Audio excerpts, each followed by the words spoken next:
Hey, everybody. This is Craig Garber. Welcome to Everyone Loves Guitar.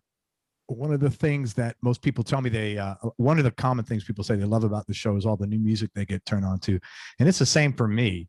And my guest today is an artist and a sideman who's had a great career, Val McCallum. He's freshly bathed, by the way, if that matters to anybody who wants cleanliness only. We got everything today. Anyway, this guy, he's such a talented musician and artist, man. And his ability to convey, like, man, he's able to whatever he's feeling, man, he's able to put it into music so well. And it's so admirable. And so I'm really happy to have him here. A couple of quick announcements. I want to thank two people for connecting us, Lyle Workman and John Jackson, who played with Bob Dylan, John from Nashville. Thank you guys both. Also, make sure you go to everyonelovesguitar.com/subscribe to subscribe to the show. If you're watching us on YouTube, please hit the subscribe button and that little emoji that looks like a bell. That helps us get recommended by YouTube, and I appreciate your support, and thanks for doing that. Let me tell you about Val. He's done a lot of stuff. He's just an interesting cat. LA session player, started playing guitar at age 7. He played in garage bands and then out in clubs as a teenager. As a solo artist, he's released 3 albums. At the end of the day, Chateauguay, did I pronounce it right? Chateauguay. That I won't be saying that one again. Chateauguay, and his latest, which is called Beau Bow de Lune. He's toured or recorded with Harry Nilsson, Ivan Neville, Wilson Phillips, Michael Penn, Lucinda Williams, Shelby Lynne, Seal, Johnny Hallyday, Gov't Mule. I paused because he passed recently, didn't he? Yeah, I thought so. Gov't Mule, Katey Sagal, the Wallflowers, Sheryl Crow, Randy Newman, Gregg Allman, and loads of other bands. He's got a great fun band Val's got a great fun band out in LA called Jackshit. If you're in the LA area, I am pretty sure you've heard or seen them. He put Jackshit together 20 years ago while doing the music for a TV show called Ally McBeal, which I used to watch all the time, my wife and I. That's when you know when you're in love, when you watch Ally McBeal and you're like, don't admit that one. Yeah, that's for the love. And the other one was kind of a chick show, Craig. Yeah, totally. Cool. The other one was the McDreamy. What the hell was that one? Was there a follow-up to it? No, it was a hospital show. I don't know. Grey's Anatomy. Grey's Anatomy. Yeah, that's another one I watched. I like them too. Yeah, I have a pair of fuzzy slippers too. They're comfortable. Anyway, Val put Jackshit together 20 years ago while he was doing the music for Ally McBeal, which is a really good TV show. And he did that with an artist named Vonda Shepherd. She's super talented, man. He did that gig for about 7 years, and Jackshit has released 3 albums. Much like Led Zeppelin, they're called Jackshit 1, 2, and 3. But the full name is Jackshit. My favorite, the Welcome Nugget. And then the last one was called Fresh Shit. Dude, why don't you have an album called Turtle's Head? I cannot believe Jackshit. I thought of that one. Dude, Turtle's Head is Jackshit 4. Pretty good. And for those of you who don't know what a turtle's head is, it's when it won't go in and it won't go back out either, like a turtle's head. Enough said of that. Anyway, pretty on point. On point, very on point. That it's going to be like this today. That gig ended, and Val's been a part of Jackson's Browne band and has been working with Jackson on and off for the last 20 years. Man, thank you so much for coming on the show. I'm so happy to finally connect with you. Thank you, Lyle Workman, and thank you, John Jackson. How do you know John? I know how you know Lyle. I met him when I was playing. Well, I still play with Shelby Lynne, the great Shelby Lynne. He was playing guitar with her, for a long time, before and after me, and that's how we met. Very cool. Yeah, she's a really talented artist. All right, so your first name is Valentine, which I think, like, if I met a guy named Valentine in the Bronx, I'd be like, shut the fuck up. Just listen to this guy, shake his hand, bow, and then leave. Where did that? I'm serious. That's that's like a made man's name or something. That's amazing. That's such a different angle than I thought you were going to take. Because no, it's Valentine. When you're 10 or 11, it's like you're getting your ass kicked. Yeah, I'm sure. If it was rough. I'm sure. You're a big guy though. Well, now I'm, getting bigger every day, but back then I was just super skinny, and I just, on Valentine's Day, I begged my mom, but please, I'm not going today. No school today. And then I didn't have to go. Oh, you didn't? That's cool. No, because it got a little weird. It was tough, being Valentine. I mean, where did that name come from? Where did that name come from? I don't know. I think. There's no story with it. It's just that was like my name is Craig. There's no. And I never asked. Like I just was so angry that I forgot to ask. I just said, "Mom, how about Steve?"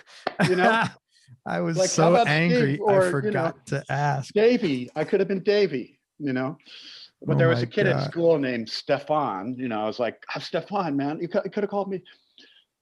Steve would have been fine. No, I don't remember hearing the story. I think it was the 60s, and it was like a hippie thing, I think. It could have been like on a tab of acid or something. I don't think so, but don't think my mom dropped any acid.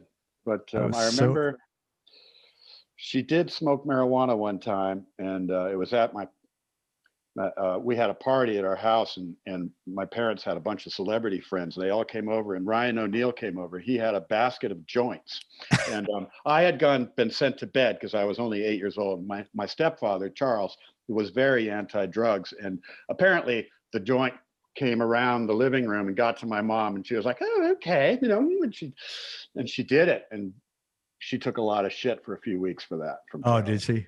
Yeah. You never saw Charlie hit it. No, hell no. No. Oh no. I mean, he drank Campari and soda. But he was against alcohol and drugs, and but he did drink Campari and soda, and his reasoning was it's very low alcohol content, and so he thought that was okay. And then later in life, my mom passed away, and he all of a sudden discovered a buzz, and he started drinking pretty hard after she passed. Man, I totally could understand that, to be honest. Yeah. Yeah, really. Yeah. But I was like, wow, it took you a long time to learn how to take the edge off, buddy. I'm not, suggesting we become alcoholics, people, but but it is a time and a place. Drink responsibly. Your grandfather was David McCallum Sr. He was a Scottish violinist. He played on the Beatles' A Day in the Life, the beautiful orchestration there. And he was the guy who suggested to Jimmy Page that Jimmy should use a violin bow on his guitar. You mentioned to me that you never got the chance to meet him, but what was his musical influence on your family? Well, apparently I did meet him, but I was probably 3 years old or something. That I'd have no recollection. But I mean, my musical family is very musical. My dad, David, was a musician. I didn't know that. Yeah, well, I didn't either, except for he told me for years that he played oboe, and I never heard him play. I still have never heard him play. But he's kind of a bullshit artist, so I never believed him. I mean, he's brilliant, but he's good at everything. Just ask him. I've had a couple of guys on my show like that. Well, yeah, he's just one of those guys. He just knows a lot about a lot of stuff, and I just thought he was bullshitting me because I never heard him play. And I have a cousin in New York. She's a first call cellist, Mary Fanuth, a brilliant player. And she said, "Hey, I went over to your dad's apartment and he played with me." And I said, "What?" And she said, "Guess what? He's like professional caliber great." Wow. Yeah. And you never saw him play growing up? That's so weird. Never heard him play a note. So he got this from his dad, obviously. Yeah. And your mom was musical, I think, too. My mother was very musical. And, my dad's mother was also a music teacher, my grandmother, who I also didn't meet. My mother was musical. She loved to sing. But I think that it was really coming more on the McCallum side. Very cool, man. Yeah. I just want to ask you one more question about your family, because people are going to read this and then they're going to look you up and they're going to say, "How come you didn't ask him anything about this?" I'm fine with that. Thank you. I appreciate it. Both of Val's parents were actors. His dad is David McCallum, who was most well known for the role of Ilya Kulyakin. I'm sure I messed that up, but you're going to know what it is. From The Man from U.N.C.L.E. and super talented Jill Ireland. When his parents split, his mom wound up getting remarried to Charles Bronson, who's like one of my all-time favorite actors. Bronson was a real success story himself. He came from, Val was telling me, a family of 11 kids growing up in the coal mines in Pennsylvania. I mean, really super successful. I was wondering, in retrospect, how being around all these creative people in the arts influenced you as a person and as a musician. Oh, well, if at all. It's difficult. I mean, Charlie was totally non-musical. He could not hold a tune, but he was constantly singing. So I was always like, wow, you know, it's amazing that you're enjoying that. But he loved music, and he loved anybody that could play music. And he, you know, when it just blew his mind that when he gave us our guitars, you know, like with me, that I could play it, or we'd be out shopping in an antique store, and I'd pick up a mandolin and tune it up and play a little tune on it, and he'd just be dumbfounded by that, you know. Wow. So he was so supportive from the get-go. You know, you knew that I could do it, and you know, so I mean, I did get the lecture, you know, you've got all your eggs in one basket, you know, when I was 16, you know, get a real job. You want to, you know, so I did, you know, he did do that, I think, just because, you know, he seemed like the parental thing to do. Yeah, yeah. But there was never a question. But influence, you know, I mean, probably his work ethic, you know. Both him and my mother were, when they were working, they were really focused, you know, and very professional, you know. And you probably picked that up, that even though your craft is fun, you still got to be, this is you're going to work. You got to be business and focused. Yeah, I think I am. I mean, I'm you know, there's so many things that can go wrong in what I do when it comes to equipment, and I mean, I don't read music, so I'm often in really sort of high pressure situations because people don't know that, and you know,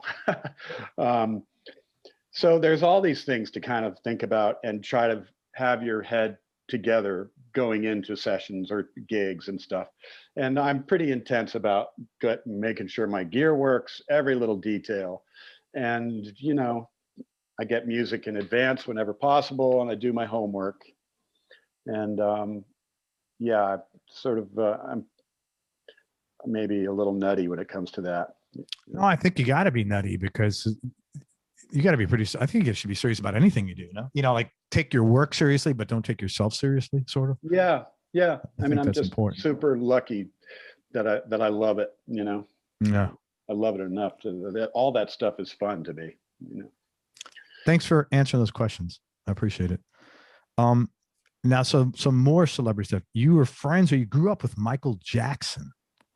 So I have a couple of questions. How the hell did you guys meet? Well, I didn't grow up with him, but I did have a few different run-ins with him. And, okay. You know, like my brother went to grade school at a school called Walton. It was like a hippie school in the Valley. And the Jackson 5 went to that school. Okay. And my first encounter with Michael Jackson was there, where my first gig, I was 7 years old, playing a recital at Walton School with my brother, the McCallum Brothers Band. You know, my brother's 5 years older. What does he play? He's a guitar player. He's a guitar player. So I played bass in this outfit, as my stepdad called it. And for that day, that recital, Michael Jackson and I arranged the tables in the auditorium together. I sort of spent the morning with him, setting up the room, you know. And he was just this, and I was 7 years old. I think I was as young as that. But and Michael was my brother's age, so he was like 5 years older. But the Jacksons at that time were in a cartoon that I used to watch, the Jackson 5 cartoon, you know. Yeah. And I was very aware of the Jackson 5, you know. And when we would drop off my brother at school, the Jackson 5 would be standing there in front of school, like together, like they look like they're cartoon characters. How funny is that? Was that weird though? Seeing like, not them weird, but was it weird seeing like in real life about this television show? It was kind of weird. Yeah. But I don't know. For me, I was kind of around Hollywood, you know, so it wasn't that weird to me. But, you know, so then after that, I was going to school with the actress Tatum O'Neal. And I went to a French school called Le Lycée Français.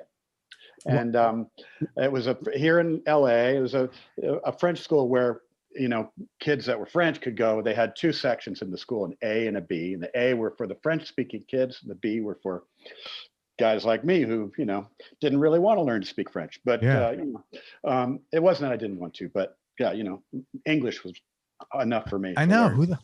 I agree. I never even, you know, did so well with that. But Tatum's brother was a drummer, and she invited me over to the house to play with him. So I went over there, and who shows up? Michael Jackson and Gregg Allman, just sort of hanging out. Like, wait, Michael and Jackson and Gregg Allman were hanging out and they showed up?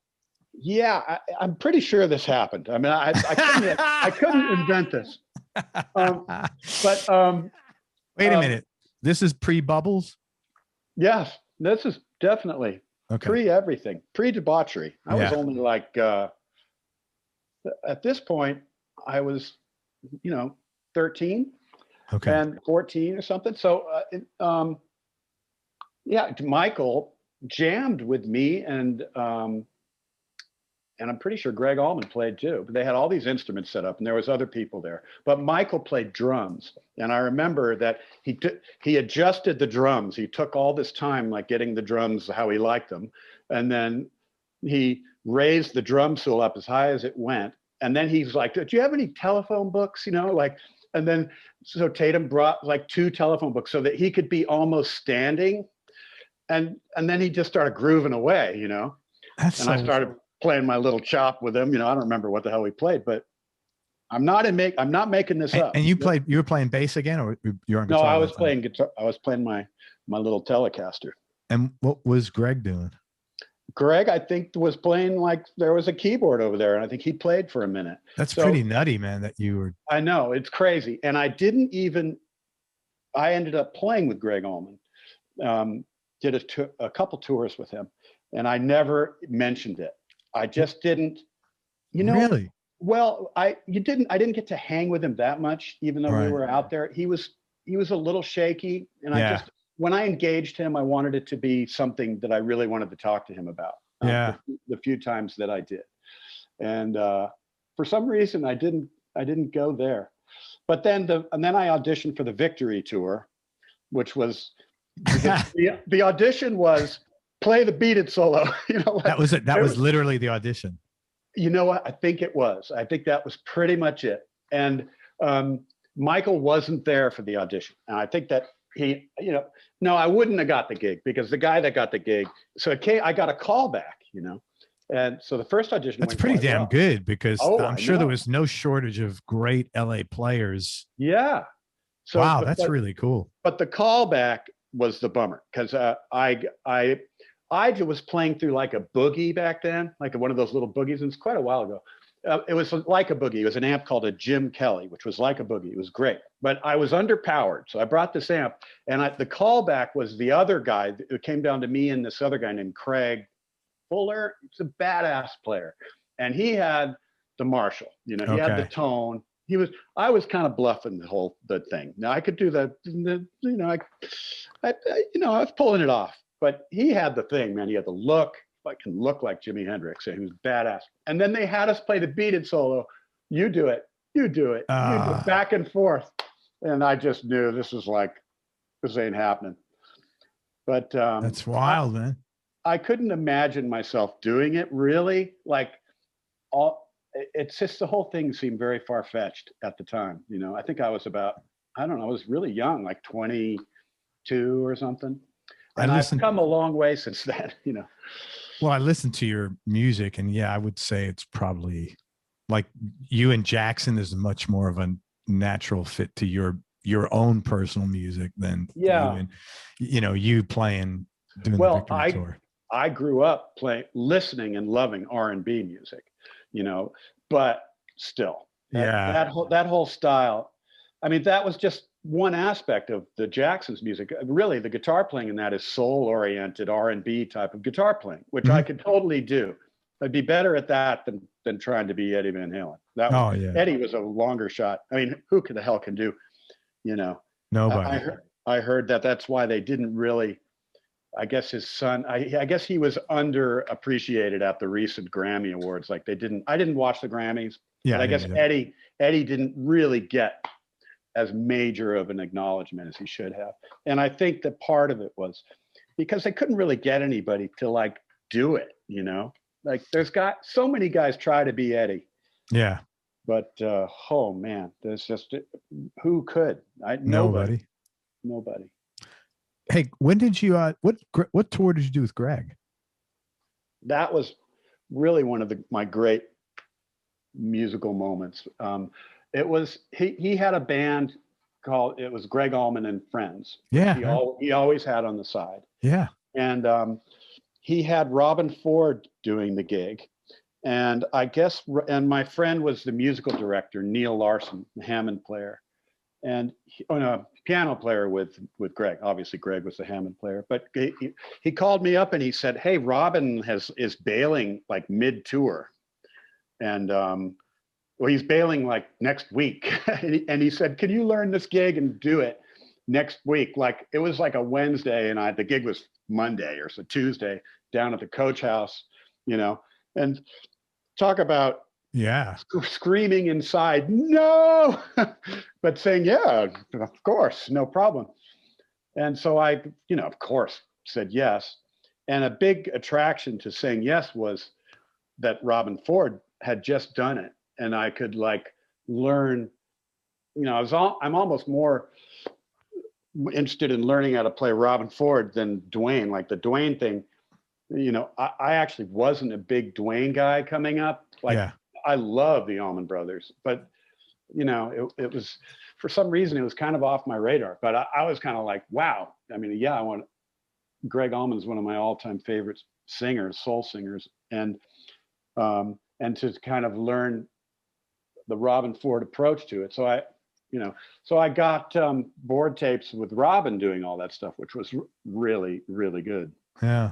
And but the cool thing about it was Gregg had never heard me, and I went down to the first gig, which was at the Coach House, and when I met him in the restroom of this, and we were both taking a leak, and I didn't say hi then. I made it till we were done, but we were at the sink, having just washed our hands, and I said, "Hey, I'm Val. I'm playing guitar with you tonight."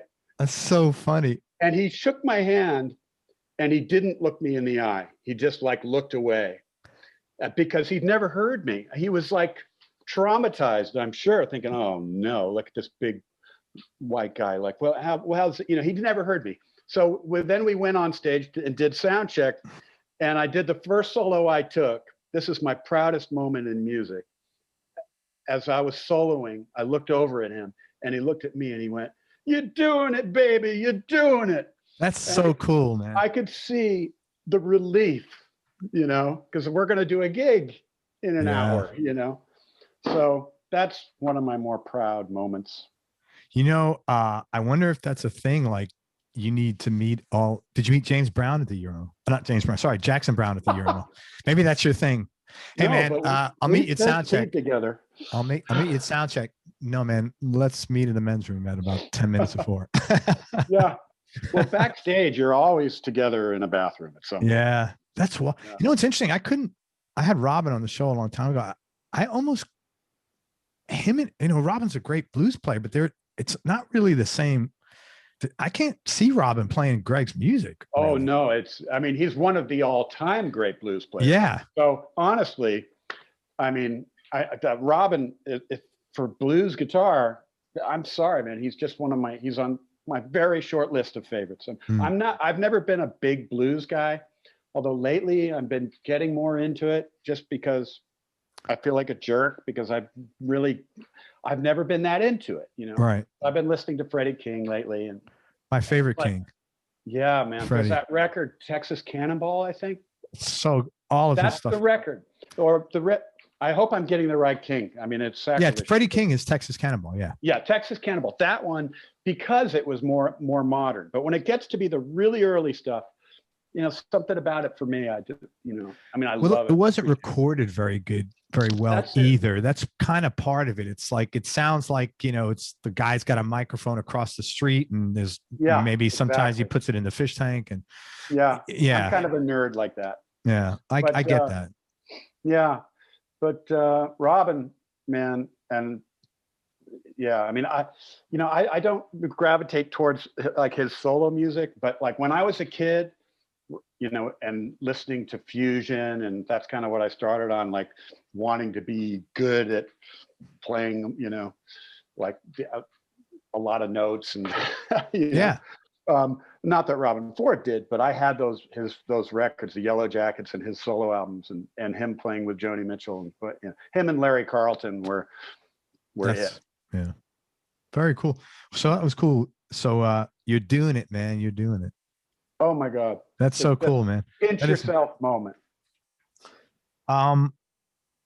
Okay, let's talk about some of your side work. And if you could talk about maybe how you got the gig, and a fun or interesting story.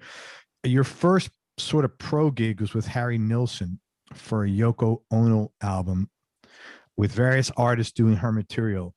And as I understand, your mom was a big Nilsson fan as well. Yeah. So how did that come about? Well, I went to school, a good friend of mine named Dean Gregg Allman, his father was Harry's lawyer. And so I used to like play tennis over at Harry's lawyer's house. And Harry would come in and out every now and then. And I always had a guitar in the car in case there was a moment, you know. I mean, I wasn't going to do it. Was kind of like that. And Harry's lawyer's wife, Ronnie, said, "Hey, Harry, Val can really play guitar. You know, you should listen to Val, you know." And Harry, that's really cool.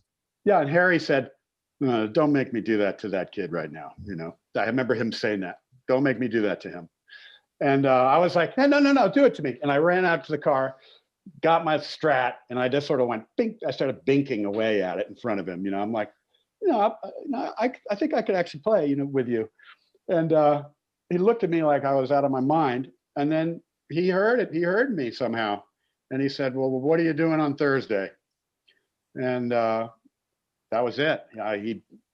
I went down to this session for this Yoko album, various artists album called Every Man Has a Woman Who Loves Him. The producer had another guitar player booked that he canceled for me. Wow. And, there was a song that was kind of like, it just needed a guitar solo. And they wanted like a bluesy solo. And so the producer comes out to me, and I've got my same little Jim Kelly amplifier. It's like a boogie. And he's like, and he gets in my face and he's like, "What are you going to do?" And I'm pretty sure he was gacked out of his head. But he was kind of a famous guy. His name was Rick Riccio. I think he produced John Lennon and stuff. And he was like, "What are you going to do?" You know? And I said, somehow I had the balls, and the whole thing was so surreal. You know, I said, "Just put it in record, you know, just give me a shot." And because I knew there was just an overdub, a solo. Right. I said, "I don't know what I'm going to do. Let's just push record and see what happens." And they did. And it was just right up my alley. It was just a very simple kind of Stevie Ray Vaughan thing. They want a bluesy thing. And I think I got it in the first take. I did 2 takes, you know. I don't know how good it actually was, but at the moment then the producer came out and said, "You're beautiful, baby," you know. You're beautiful, baby. Yeah. And Harry was like in the control room, just like, my other proudest moment. I'm glad you brought that up. The Gregg and the Harry story are my, you know, Harry was so proud that I came through, you know. And what's interesting is that you said you're not a blues guy. Both of these are, you know, Gregg's a blues gig for the most part. Well, it all is blues. I mean, yeah. I mean, it's all blues, but blues is because it's bagpipe music, basically. You know, so I mean, it all comes back to, the same thing basically. But when I say I'm not a blues guy, it's more like I'm not well versed in it, you know. Oh, okay. Like the way guys have studied the blues, you know, John Mayer and these guys have studied the Kings and know how to play just like, and how to vibrato just differently. And no, I couldn't tell you. Yeah. I could recognize B.B. King. I've been listening to a ton of Gary Moore lately, man, and he's just fire. Amazing. Yeah, fire, man. Yeah, that's a great way of putting it. Yeah. All right, your first touring gig was with Ivan Neville. And in fact, if I recall a story you told me, he said, "You're one of the Nevilles now." Didn't he say you're a Neville? Yeah. Well, it's funny because I know our interview, you've got Val Neville, which is so great because this is another proud moment. The Neville brothers. So I played with Ivan. Ivan was the son of Aaron Neville. And the Neville brothers are, you know, in the New Orleans great soul group. Aaron, incredible soul singer. Well, I played with Ivan. He'd made a record in around '88 that was kind of a hit record. He had a song called "Not Just Another Girl." It was great. My brother was friends with Ivan. They were kind of hanging out. I had my brother who passed away, who a number of my songs on my records are about him. His name was Jason. And Jason was like, not a musical guy, but loved music, you know, obsessed with music, had records, tons of every Rolling Stones album on every label, on Decca. I've got this version and that version, obsessed with music. And like with the fact, and with my career, he was constantly trying to get me gigs.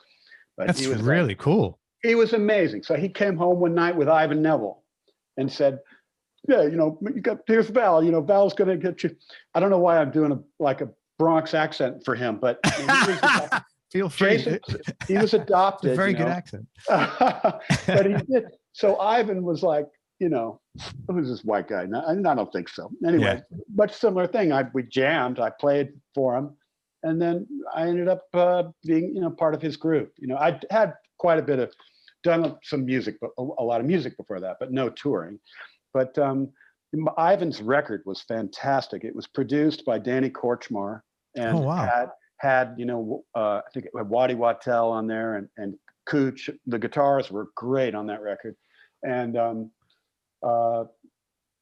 yeah, so we toured a lot behind that. And then I ended up going with the Neville brothers. Like Ivan and I would open for the Neville brothers as a duo, and then we would play with the Neville brothers. So I'd play a show with the Neville on tour, and kind of like a utility, I play second guitar, acoustic guitar, and sing. Aaron liked my voice. You have a great voice, man. You know what? You're sorry, I don't mean to cut you off. Go ahead. Let me just say one thing about your voice. It's really interesting when I talk to someone first before hearing their music, and then I hear their music. I never hear your voice.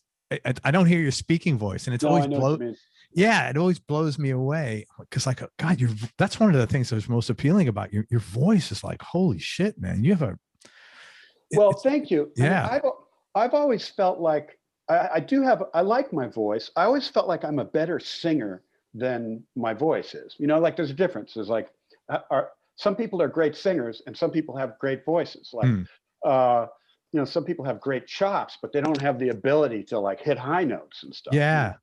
But, and so I've always been I fancy myself a good singer. Like I can sing harmony. I can sing harmony in the studio. I'm fast with that. You know, me and my Jackshit partner, Davey, we did a lot of sessions as background singers. Like we're like as pro background singers as you could get. Like we are fast at that shit. But, you know, a good voice, I don't know. I have a limited range. I can't, you know, with my music, it's got to be in the perfect key, and it's got to be written for me. You know, it's interesting. It's sort of like my voice to me can sound kind of sketchy if it's not just so. When it comes to singing and being like the lead vocal. Yeah. But Aaron Neville, I have a good falsetto voice, so I can sing quite high, but not loud. But Aaron would have me singing all these super high parts. And Aaron is the most famous high voice. Yeah. You know, he had that beautiful high voice. So that was an ultimate compliment. Like he had me sing background with him on the Arsenio Hall show just come and sing. That's so cool. Yeah, like stand there and sing background, singing the high part to "Everybody Plays a Fool," like that really high part. He covered that, so I sang that.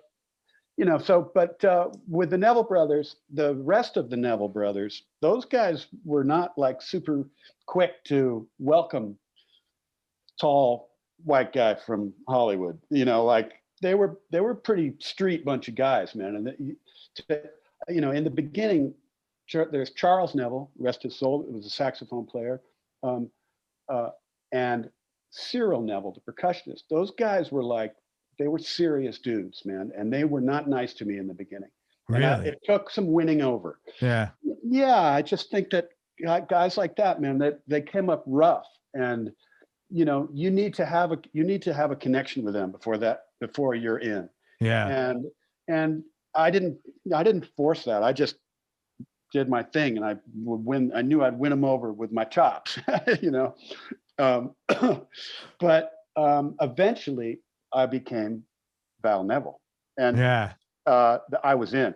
And when I was in, all of a sudden at the end of the night, they introduced me as Val Neville. Did they? You're in the circle of trust. You're in the circle. Well, they did. They would introduce everybody. When they got to me, they'd be like, "There's Charles Neville, Aaron Neville, Ivan Neville, Cyril Neville, Val Neville." And then they said, "We all Neville," and yeah, like, beautiful. Let me ask you this. You're pretty confident. You're conflicting, because when I talked to you the first time, you're like, well, I'm a little shaky about my talent, blah, blah, blah. And a lot of these gigs you got because you were like ballsy. So there's like a dichotomy, or you just did it, but you were scared shitless when you did it. Because like you got the Allman, you got the Nilsson gig. I mean, you pulled your fucking guitar out of the, here's my guitar, man. I've been bringing it here. You listen to me, bitch. That's pretty much I don't know where where that confidence came from, because, most of the time my memories are being in like situations where I was scared to death, Yeah. But I think it was more like when the Harry thing happened very quickly. It was like I didn't have that much time to think about it. It was like, oh shit, well, I did have between whatever it was, Saturday and Thursday, but right. It just kind of happened naturally and organically. It wasn't like okay. I mean, no, but you created that. But there was no expectations of me actually like. No, but you created that. If you didn't bring your guitar, if the lawyer's wife didn't egg you on, you could have just said, "No, man, it's cool." But you didn't. You made that happen, right? And the same thing with the Gregg gig. Well, there were times when I did say no out of fear, and which that's the big one. Like, the big no. Yeah.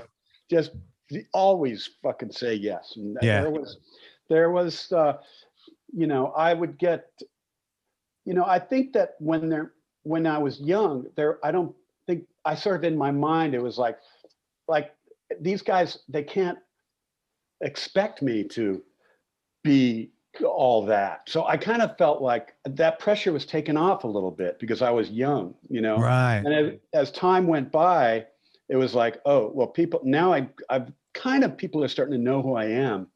And I got more nervous because, you get into some situations where, like playing with Randy Newman or stuff where, I'm pretty sure he knows that I'm the rock and roll guy, I'm not the guy that reads the charts, properly.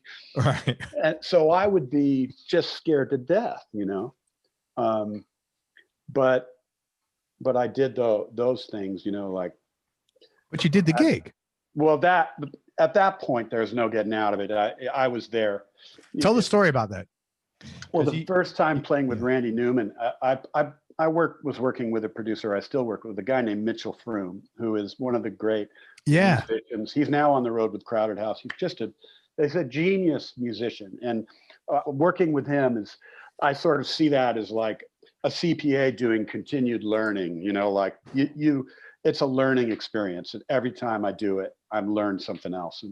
And whether guitar isn't that prominent in a lot of the music we do, you know, he's mainly a keyboard guy, but so he's Randy's producer for the last, you know, I don't know, a long time. He's done a lot of records with Randy. So, you know, he hired Jackshit. Pete and Davey, my Jackshit bandmates, do a lot of records with a lot of people. Okay. Yeah, so he had Jackshit come in, and I was really nervous because, you know, there's a guy, Randy Newman. I mean, that's, he's typically it's Dean Parks. It's like studio guys, real proper session guys that do that work, and stuff is written out to the T, you know, and Randy can hear like you can't believe, you know, like, so, but Mitchell, the producer, you know, there would be a disclaimer for Val, you know, like Val's going to bring the vibe to the music, you know, you know, he's a vibe guy. He's not a like did his homework guy. Yeah. But yeah, I mean, I was so nervous for the first time, and then I ended up like, and then there's a copyist at those sessions who has written down everything that, you know, who's written everybody's parts, and he's there and he's walking around the room and looking while you're working up the tunes. And you don't spend a lot of time working up the tunes. The level of musicianship is so high that it's like, you know, George Deering on guitar. He looks at the chart, a lot of music on a chart. I've watched him find the tricky part. He's reading the music, not playing. He's gonna find the tricky part, work that out, and then he's done. It's like it's going to be one verse, you know. Yeah, no, and that first session I did great, and I came up with a part that was really good. It worked good. And then at the end of the day, I ended up playing like some lap steel that actually ended up being really kind of the thing in the tune. And the song ended up being like winning the Academy Award that year.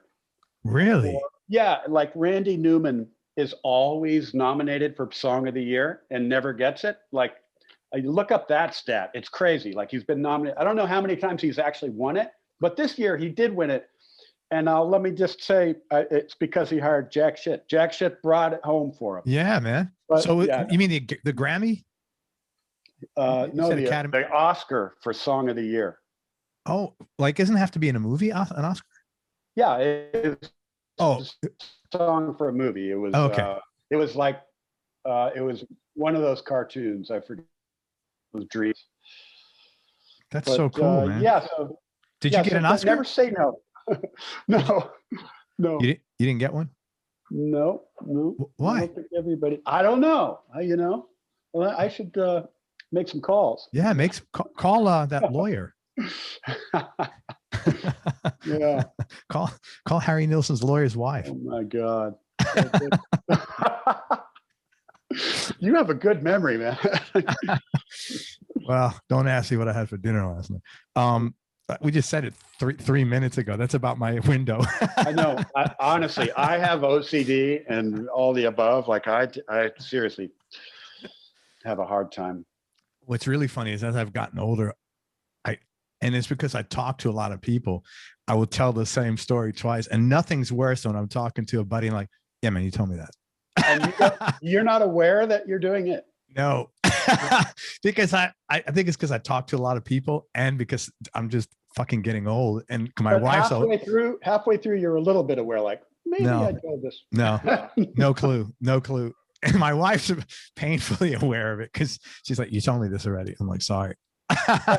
She needs like a signal, you know, like. Yeah, that's what we're gonna. This is the fourth time. Yeah, I'm gonna tell her that. That's all right. Thank you. That's a good one. We need a signal. All right, Jackson Browne. How'd you get the gig with Jackson? Just playing with Vonda Shepherd for the Ally McBeal show. Vonda was Jackson Browne's background singer for a while. She's an amazing background singer, amazing artist, actually. Yeah, really good artist. So that's how I met Jackson. And then the Ally McBeal show came to an end. My kind of gig with her, you know, I played with her for kind of a couple of years too long. You know, you can only play with people for so long, you know, before you start to, you know, there can be some weird stuff. And we had some weird stuff for sure. Cause I was her security blanket. I was like, did all the radio with her, just me and her, acoustic guitar, you know. Yeah. And yeah, you end up getting on each other's nerves. And I actually kind of like, my friend Kevin McCormick, one of Jackson's bass players, said he called it committing gigicide. And, that's a good one. I've never heard that. I definitely did. I wanted out of the gig, you know. So I figured the only way it's going to happen is if I like, you know, really seal the deal by kind of, you know, tell her some of the stuff that's bothered me over these 7 years. And, you're kidding me. Oh boy. Yeah, that probably didn't go down well, right? No. But, you know, it worked. And we're still good friends. She's my buddy. And oh, that's cool. She's married to Mitchell Froome, the producer. And we're all very close. That's we got good. through it. Good. But Jackson, yeah, he just right at the Ally McBeal ended, and I was looking for work, you know, needing something to happen. Sure. And yeah, he called me up, and he was making the Naked Ride Home album. It's about 3 records ago, and his way of auditioning me was to have me come play on the record, you know, to see. So I came down and I ended up playing on the title track, and basically the track was done, and he just wanted me to kind of like solo through it, like kind of just embellish it. Yeah. And that, yeah, that was that. It went great. You said Mark Goldenberg was with him before you? Yeah, Mark was then. So it's a 2 guitar player job, really. Yeah. So Mark was there then, yeah. And so Mark and I played together for a number of years.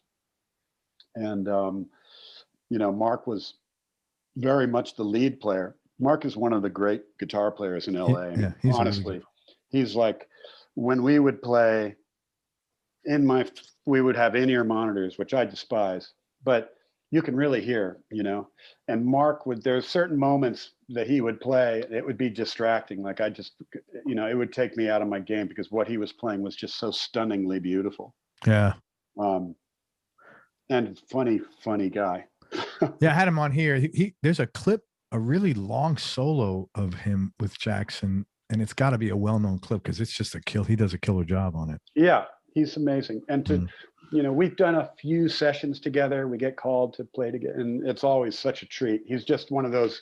The best musicians are the most kind and generous. You know, there's there's no alpha dog guitar crap. No, he's a classically trained player as well.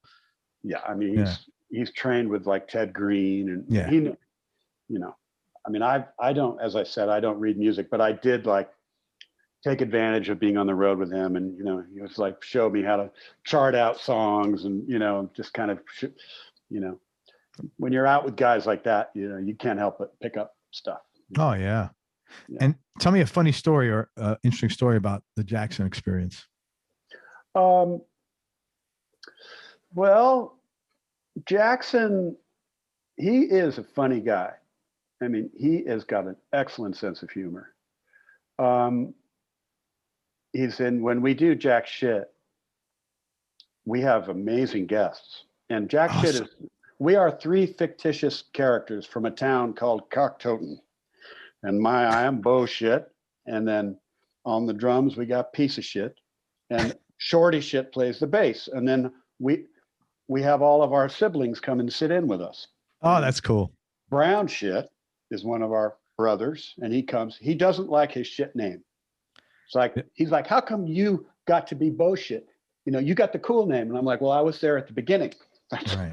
So your shitty name is built in. That's just, I mean, come on. So he's Brown Shit, but he is so funny. He's like, of all our guests, we've had Elvis Costello, we've had, you know, Richard Thompson, Albert Lee. I mean, we have amazing major guitar players you're talking major about. Guitar players. It's just unbelievably fun. Albert we just call him Bert Shit. And Albert is one of my heroes. So he was just in the audience one night at one of our gigs. Someone said, Albert Lee's in the audience. So I was like, Albert Lee would please come and play. I got him up from the audience to play.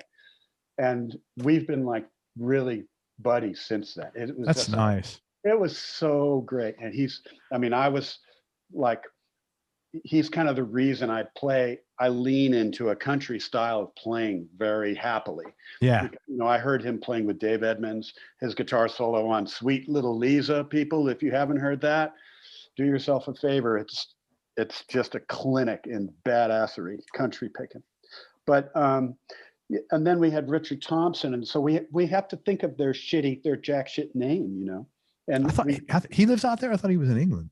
I think he was here when we had him, but I couldn't think of a name for him. But Shorty Shit came up with the name Richard the Turd.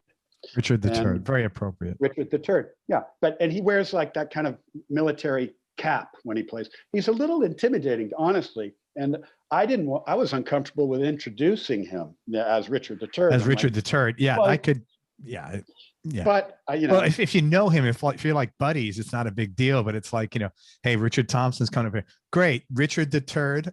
Yeah, Val was not comfortable. Beau Shit, on the other hand, no problem putting this guy in his place. That's my job, you know. Like, so you just switch. So that's like a good outlet for you to be somebody else.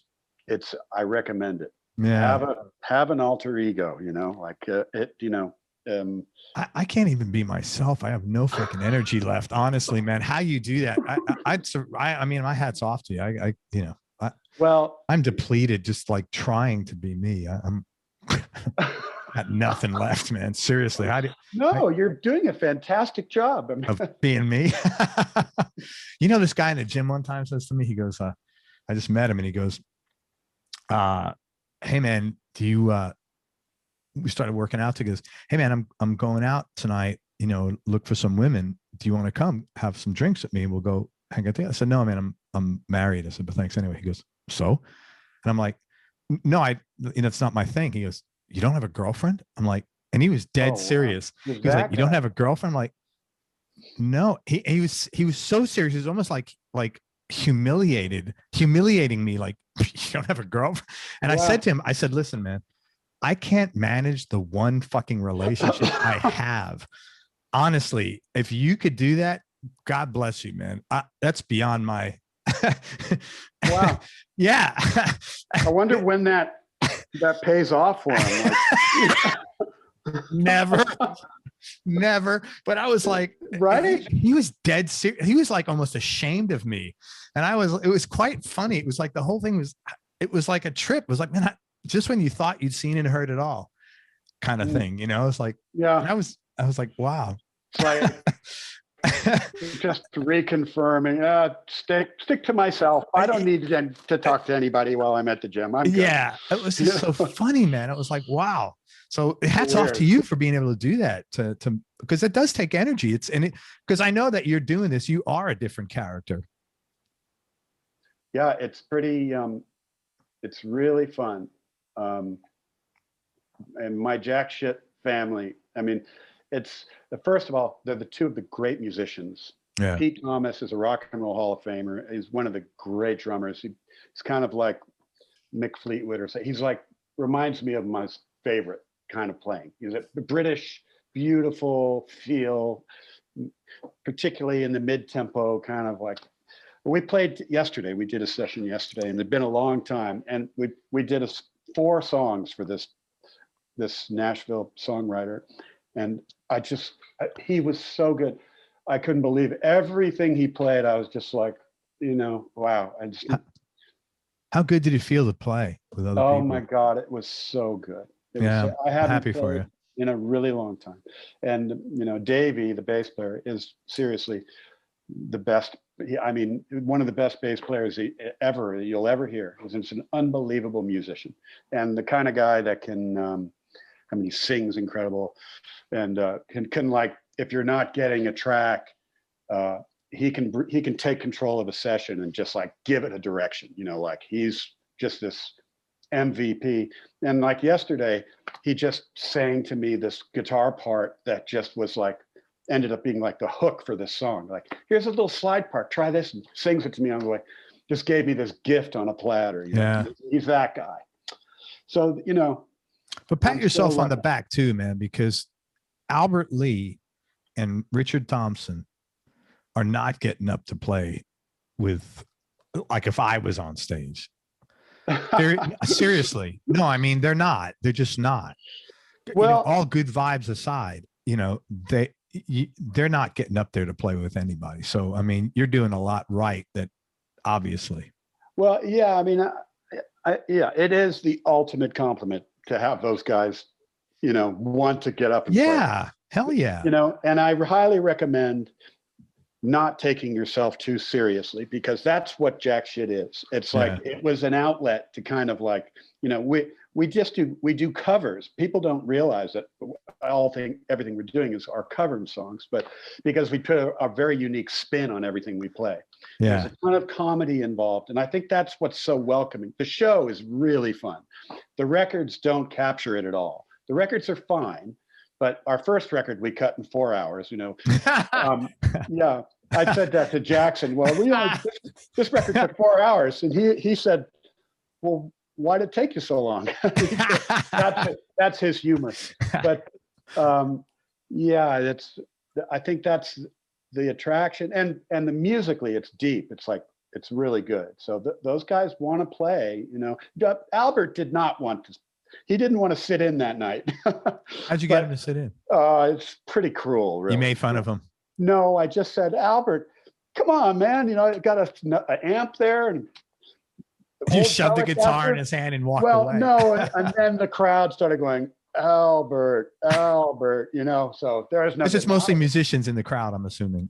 No, we call them the shitheads. Our crowd are Jackshit and the shit. Do you guys sell merch?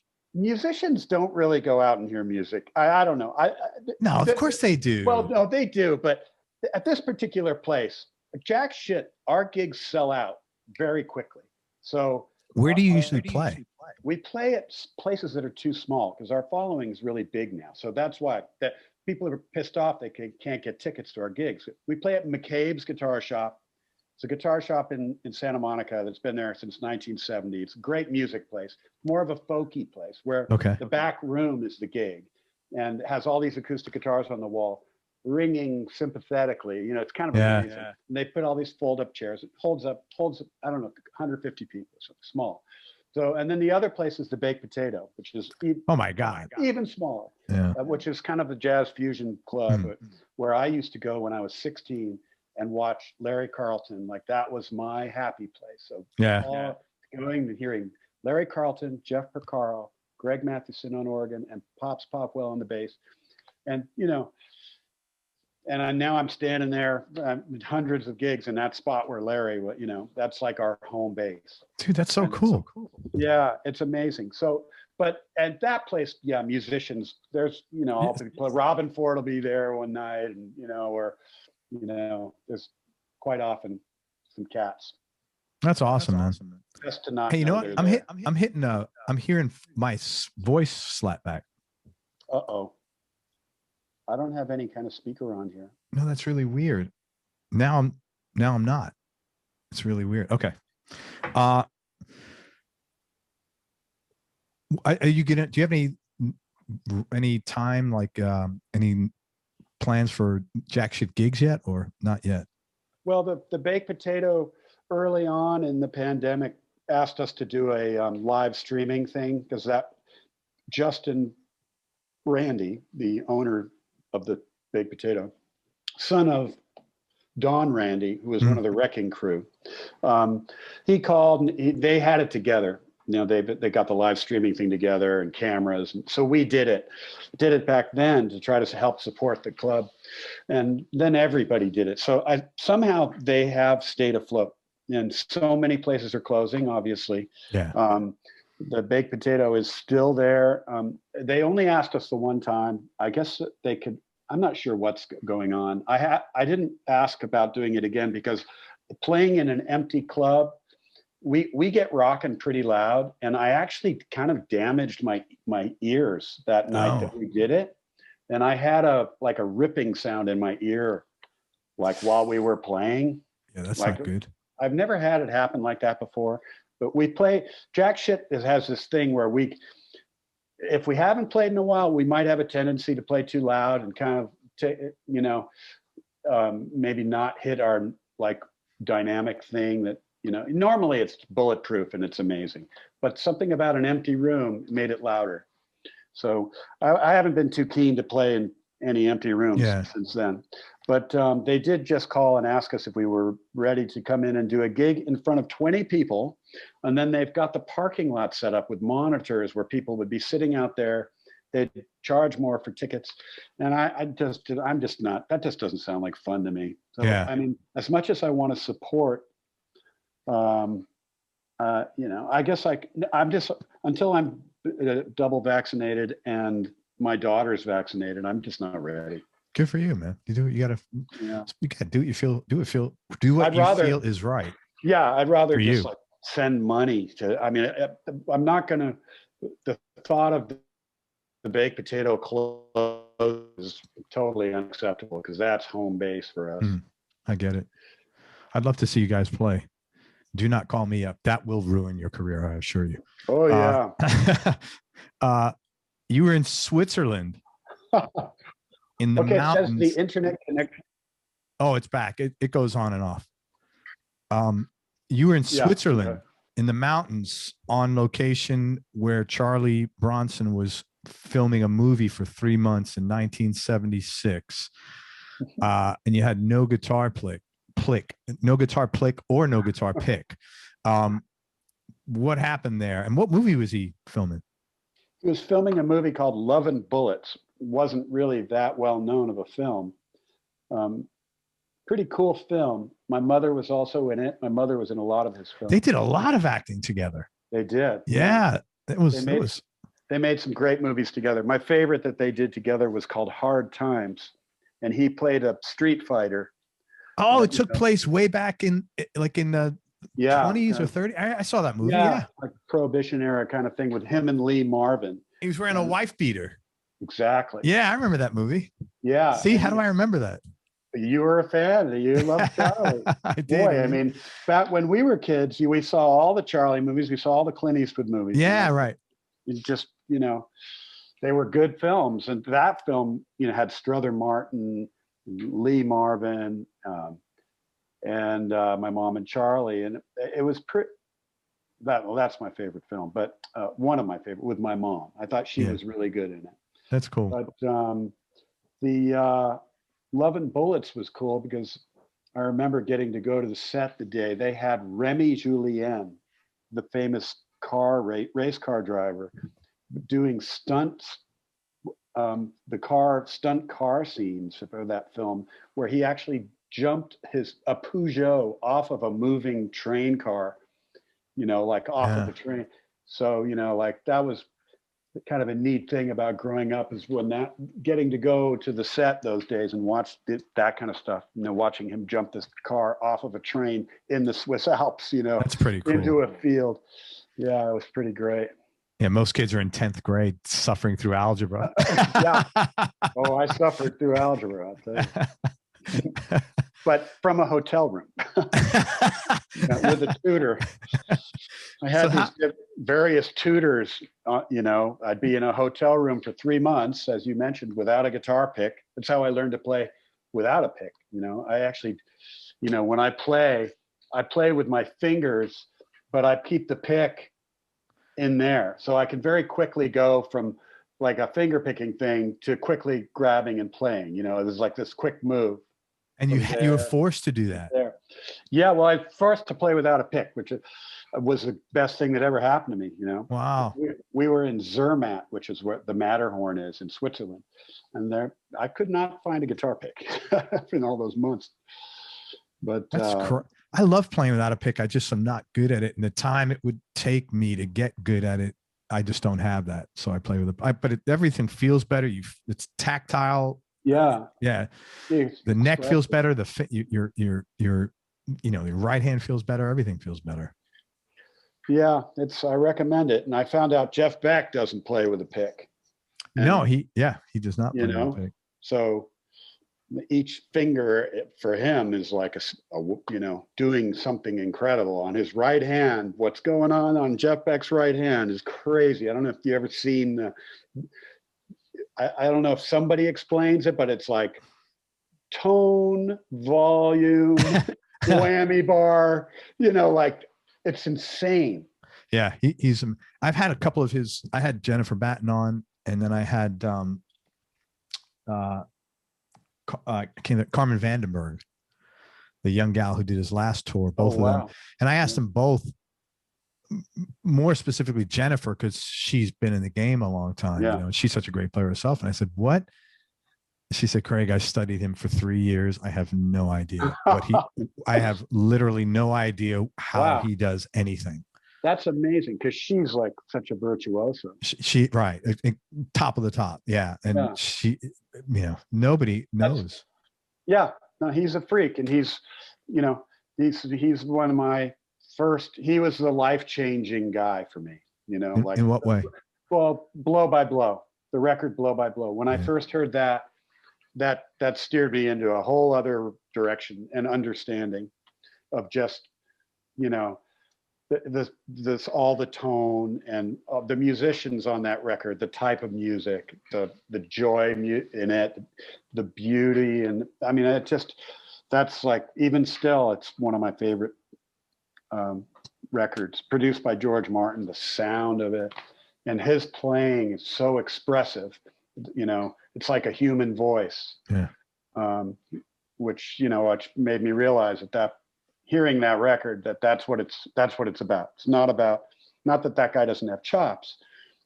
He is singing through his instrument. Yeah. And when I learned that steered me in a whole other direction. It was like then it became, because I could learn that. I learned that record. I could play it. That's a difficult record, man. It is, but it's not like Alan Holdsworth. No, it's not. It's actually learnable. It's easier to learn that too, because it's more melodic. It's a song, there's a melody throughout there. Exactly. And when there's a melody, it's a lot easier to learn stuff than when there's not. Yeah. Yeah. So I always recommend that, like, when guitar players' moms at my kids' school come up to me and go, "What should I tell, Joey to do?" Because there's some badass little players now. There's one kid named Zachary Zwelling, and he plays. This kid's amazing, and he's a songwriter. He's in my daughter's class, and he was really good in third grade. That's crazy. I just say, blow by blow, get blow by blow, learn that, and it'll seem intimidating at first, but he's way beyond that now. He's at 14. I think he might be. Wow. Yeah. But that was what you had mentioned earlier, that fusion, that was your thing. So that ties right into that record. Yeah. Yeah. Exactly. Who else did you listen to back then? I was into all of the kind of like stuff that, I'm slightly ashamed to say, like, just, when at that age, I was really impressed by Flash and lots of notes. So I was into Al Di Meola big time. Dude, I can have him coming on my show this week. Oh my God. I mean, Thursday. In the world that I am in, that's not the hippest thing to say. That, like, I don't tell people that he's unbelievable. He's off the. He's another guy. Who else does that? I mean, he's off the chart. But back then, like Paco de Lucia, right? Those records where those guys were all doing the same shit. I mean, Al Di Meola had that flamenco thing, but then he did that with that Les Paul through a Marshall, and it was just like mind blowing. So I love that. I don't listen to that music anymore, but back then I was obsessed with it. I was just, So Jeff Beck led me to these other guys like Stanley Clarke. Stanley Clarke had a guy named Ray Gomez playing guitar with him. Yeah. And I saw him at the Roxy. Ray Gomez, in that style, that shredding style, he's my favorite. And it's funny because Lyle Workman and I, when we realized that about each other, it was like, oh boy, we were kindred spirits, because Lyle loves Ray Gomez. Yeah. So I mean, it was overwhelming. And I've heard some tapes of me playing when I was younger, and it's dreadful because I'm trying to do that, trying to like play all those notes. But if you got the Beat It solo, I am really confident that you're like all of us. I would never watch any of these videos of myself for that reason. You're just probably more critical than if I listened to it. Well, I'd probably be like, holy shit, dude, that was awesome. Oh, I don't know. I am definitely more critical. Yeah. I think we all, I think if you're a type A, or if you, if you take pride of ownership in what you do, you're critical of yourself. It's just the reality of it, Well, my taste really changed a lot. That's what happens when you experience life. You change. Yeah. And I don't really care for that type of playing. Although people that are doing it now, it's different. It's like Eric Johnson's incredible, but when I hear that, I'm not like pulled into it the way I'm sorry, like Dee Meola, there's some passion in that. There's like, there's something going on back then in the playing, where I can actually still listen to it and kind of go, wow, I see why I like that, Yeah. No, I totally get what you're saying. There's like you mentioned the word earlier, fire. Yeah. Oh yeah. And that's not just a synonym or an analogy for speed. It's an analogy for soul and passion. Totally. Yeah. And I think I agree with you there, man. Yeah. It's gotta be there. If that's not there, I'm kind of like, there's a flag on the play, like that. Yeah. No, I agree with you 100%. Were there any interesting guests that were on the Ally McBeal show that you interacted with, or any funny stories there? Yeah, tons. It was amazing. Every week there was a different guest. So, Randy Newman came on the show, which I was really surprised. Excuse me. They would, the guest would be in the reoccurring bar scene on the show. Right. Where Vonda was the girl singer in the bar. Yeah. So we were on camera. That's how we put Jackshit together. We were the band behind Vonda. And you said, hey, man. Well, go ahead. It would take 14 hours of sitting around in a trailer waiting to do our scene. Holy crap. They get you there at 6 a.m, and then inevitably they just want you there. You don't do your thing for many, many hours. So we would just be playing Graham Parsons songs, and we discovered that we all love the country music. So that's kind of how we put it together. That's so. And so would that be one day a week or every day? No, it would be like maybe once every couple of weeks we'd be on camera, but we would do the pre-recorded. We would record the music the week before. Usually 4 or 5 tunes, and Vonda was fantastic at getting us paid. Like it was a great gig. She got us paid. She had me and Davey singing on everything, and that's very cool of her. Yeah, so we got paid through SAG. We got paid through the union. She went out of her way to get us like triple scale, like amazing pay.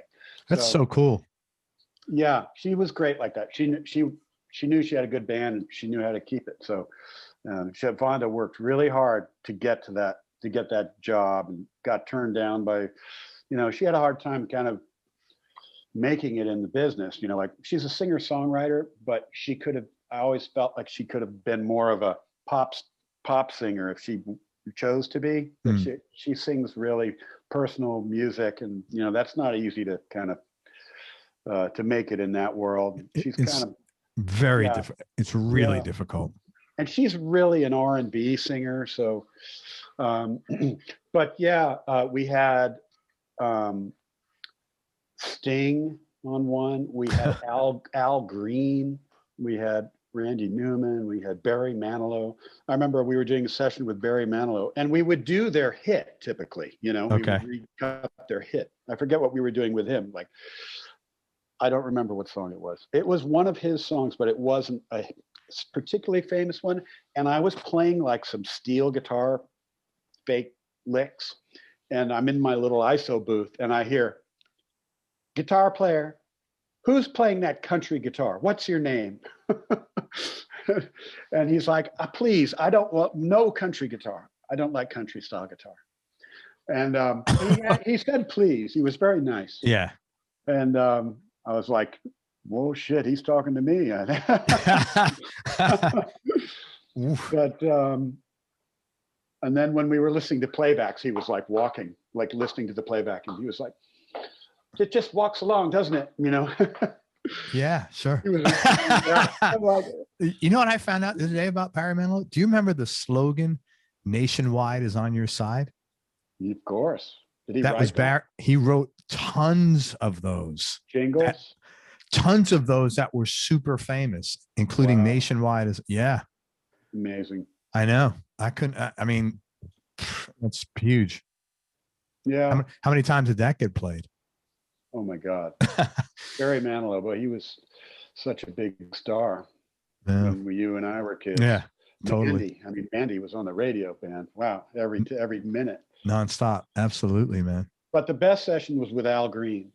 And Al, we did Let's Stay Together.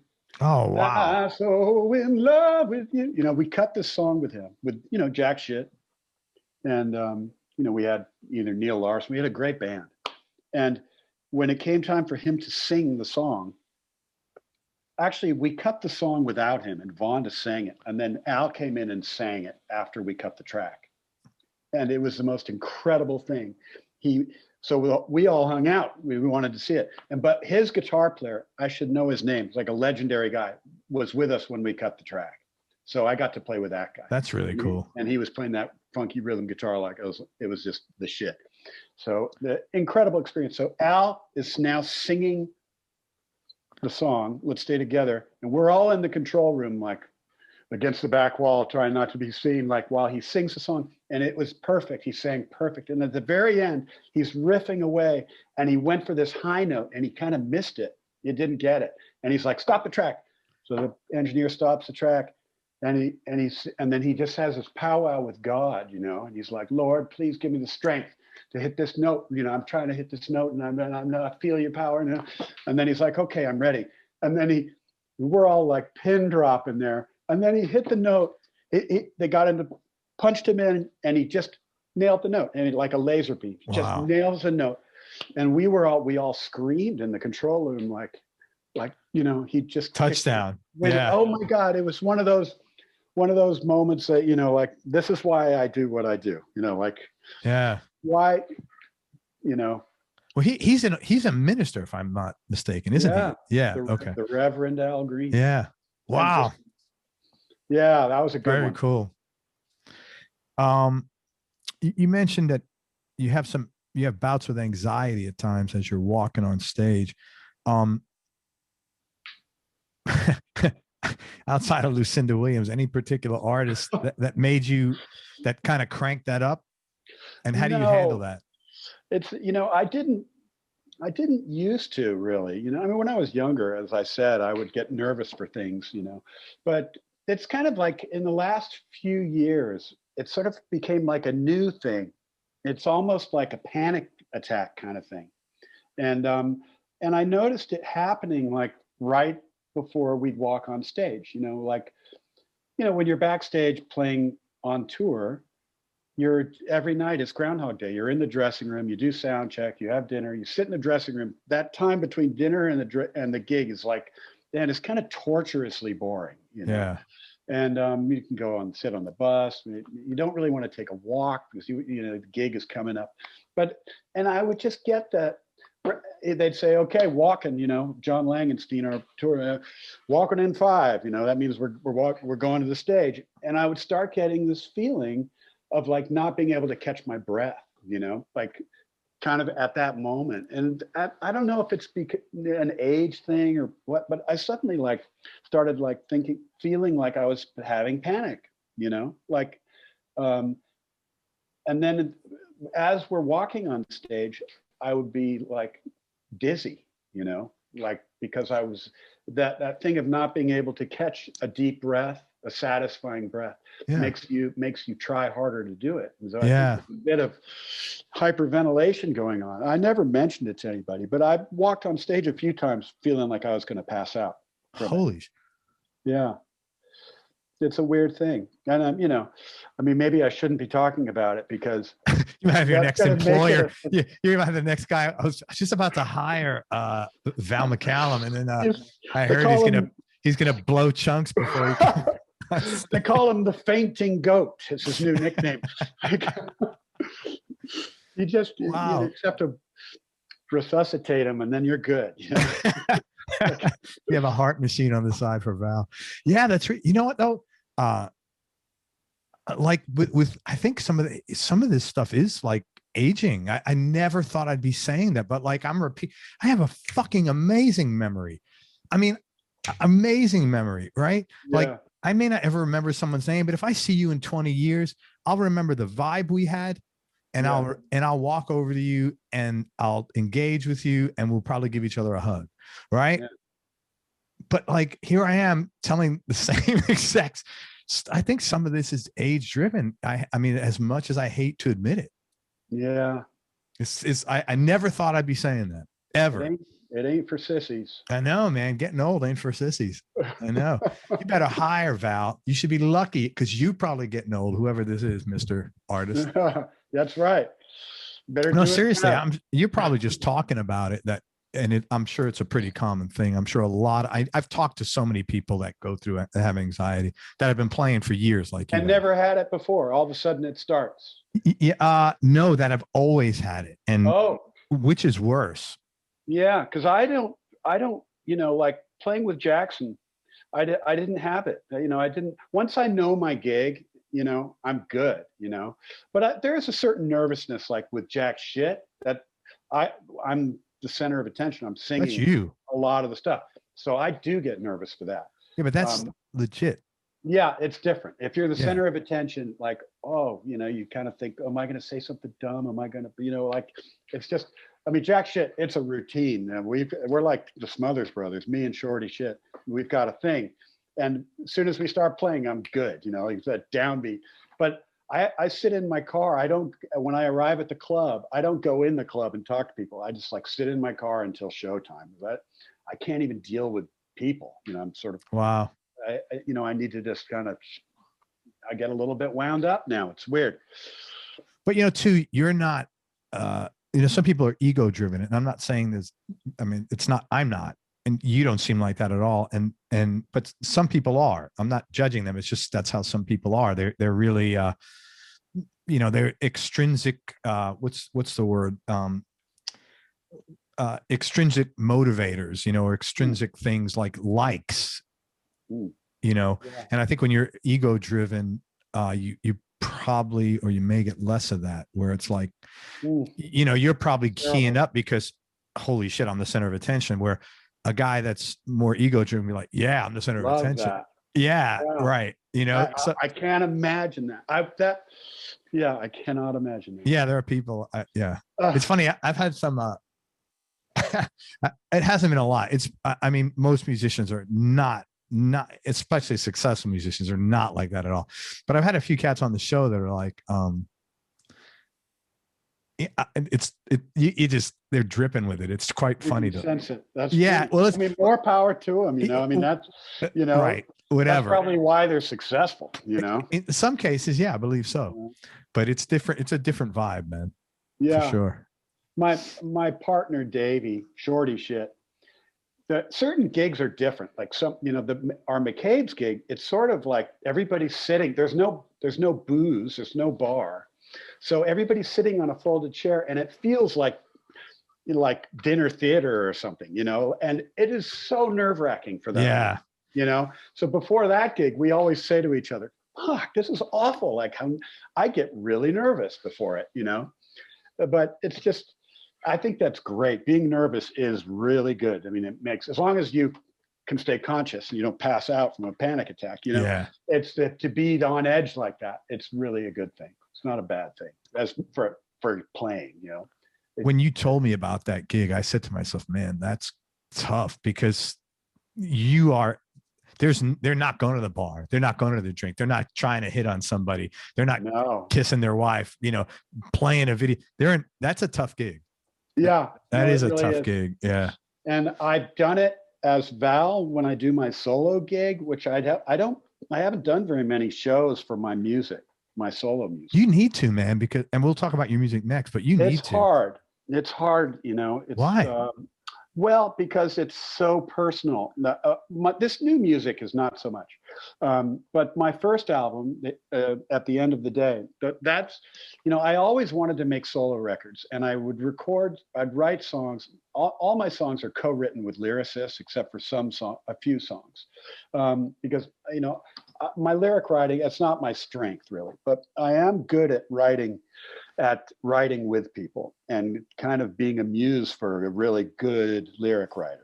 I can direct people, and but that first record is all super personal, and to play songs about the loss of my mom or my brother or in front of people is not as easy as you think. Well, it's very vulnerable. Yeah. It's vulnerable to record them, actually, I think. Yeah. Well, recording them, honestly, it's hard to get through them without choking up. Mm-hmm. These songs are really heavy for me, even recording them. But recording them the way I did At the End of the Day, which was I recorded every song on an acoustic guitar by myself. And I did, 2 or 3 takes, and then sometimes we'd make a comp of the takes, and even with a really good producer named Tony Berg. And, I'm so proud of that record. It's kind of like, I'm not sure I'll ever make a record that's kind of means that much again. Can we talk about that? And then we'll talk about Beau Bow de Lune. Okay. Mm-hmm. So Val has 3 solo albums out. The first one is called At the End of the Day. He's not lying. It's a beautiful record, man. And I even wrote him a note. I said, man, you are a super sensitive artist, and you are so well equipped to communicate this. It's not very common.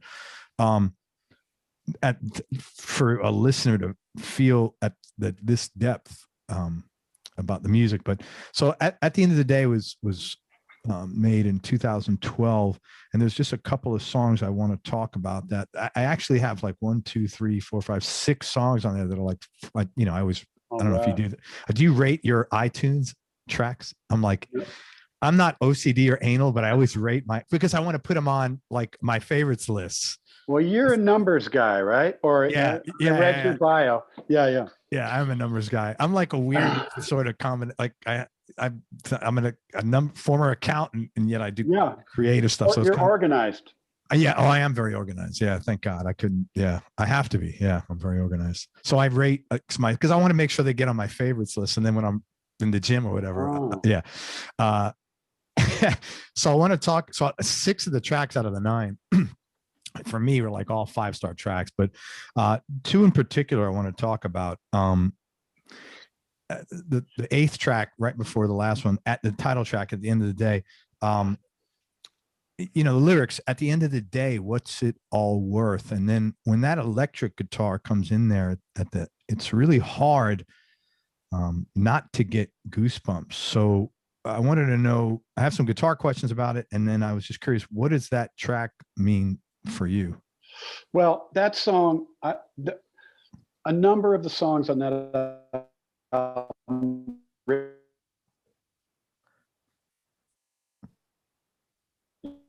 been covered by Joe Cocker. Val, I lost you as soon as I asked the question. I lost you. I'm wondering if it's. Hang on. Yeah, man. It just happened. Now? Yeah, I do. I hear you perfectly. Sorry, it just shit happens from time to time. Yeah, no, I'm just turning. Oh, I don't even know how to turn off this new phone. I'm wondering if it's my phone being nearby. I don't think so. Yeah. Anyway, At the End of the Day, the album was written with my friend Dylan O'Brien, a number of the songs. And Dylan is one of the great songwriters in LA. He's been covered by Joe Cocker and Bonnie Raitt. He's incredible. So that song was the last song that we wrote for the album. And we got together at a park and sat on a picnic bench in front of this lake. And I think that song is really about Dylan's marriage, or one of it, that's coming from his heart. Yeah. But to me, he is such a brilliant writer. I have no problem singing that song. It's such a sad song to me. Yeah. And his story is, I mean, just his divorce and stuff. I think that, that's kind of where that song came from. It's not really my story. Yeah. But the guitar on that is, I don't remember what the amp was, but the whole record was made with a 58 Martin D28 acoustic with flat wound electric guitar strings. And that's what, and I tune down a half step sometimes, so they're just flopping on there. But it's the flat wound strings give it a very humble kind of dead tone.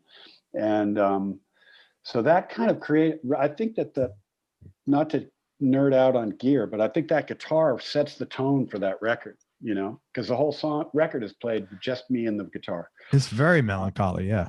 Yeah. And it just nails the tone of the music.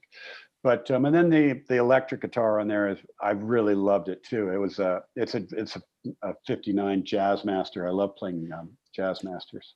And I don't remember what the amp was, but it's just kind of a rude entrance. But when that comes in, it was like, I got goosebumps. I mean, I don't know how you can't get goosebumps. It was just, when I listened to your stuff, I was like, this is why guitar players get all the chicks.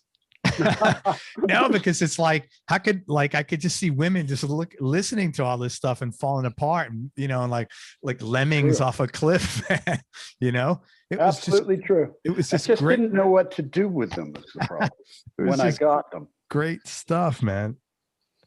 Yeah, I know you've been married a really long time. I know that.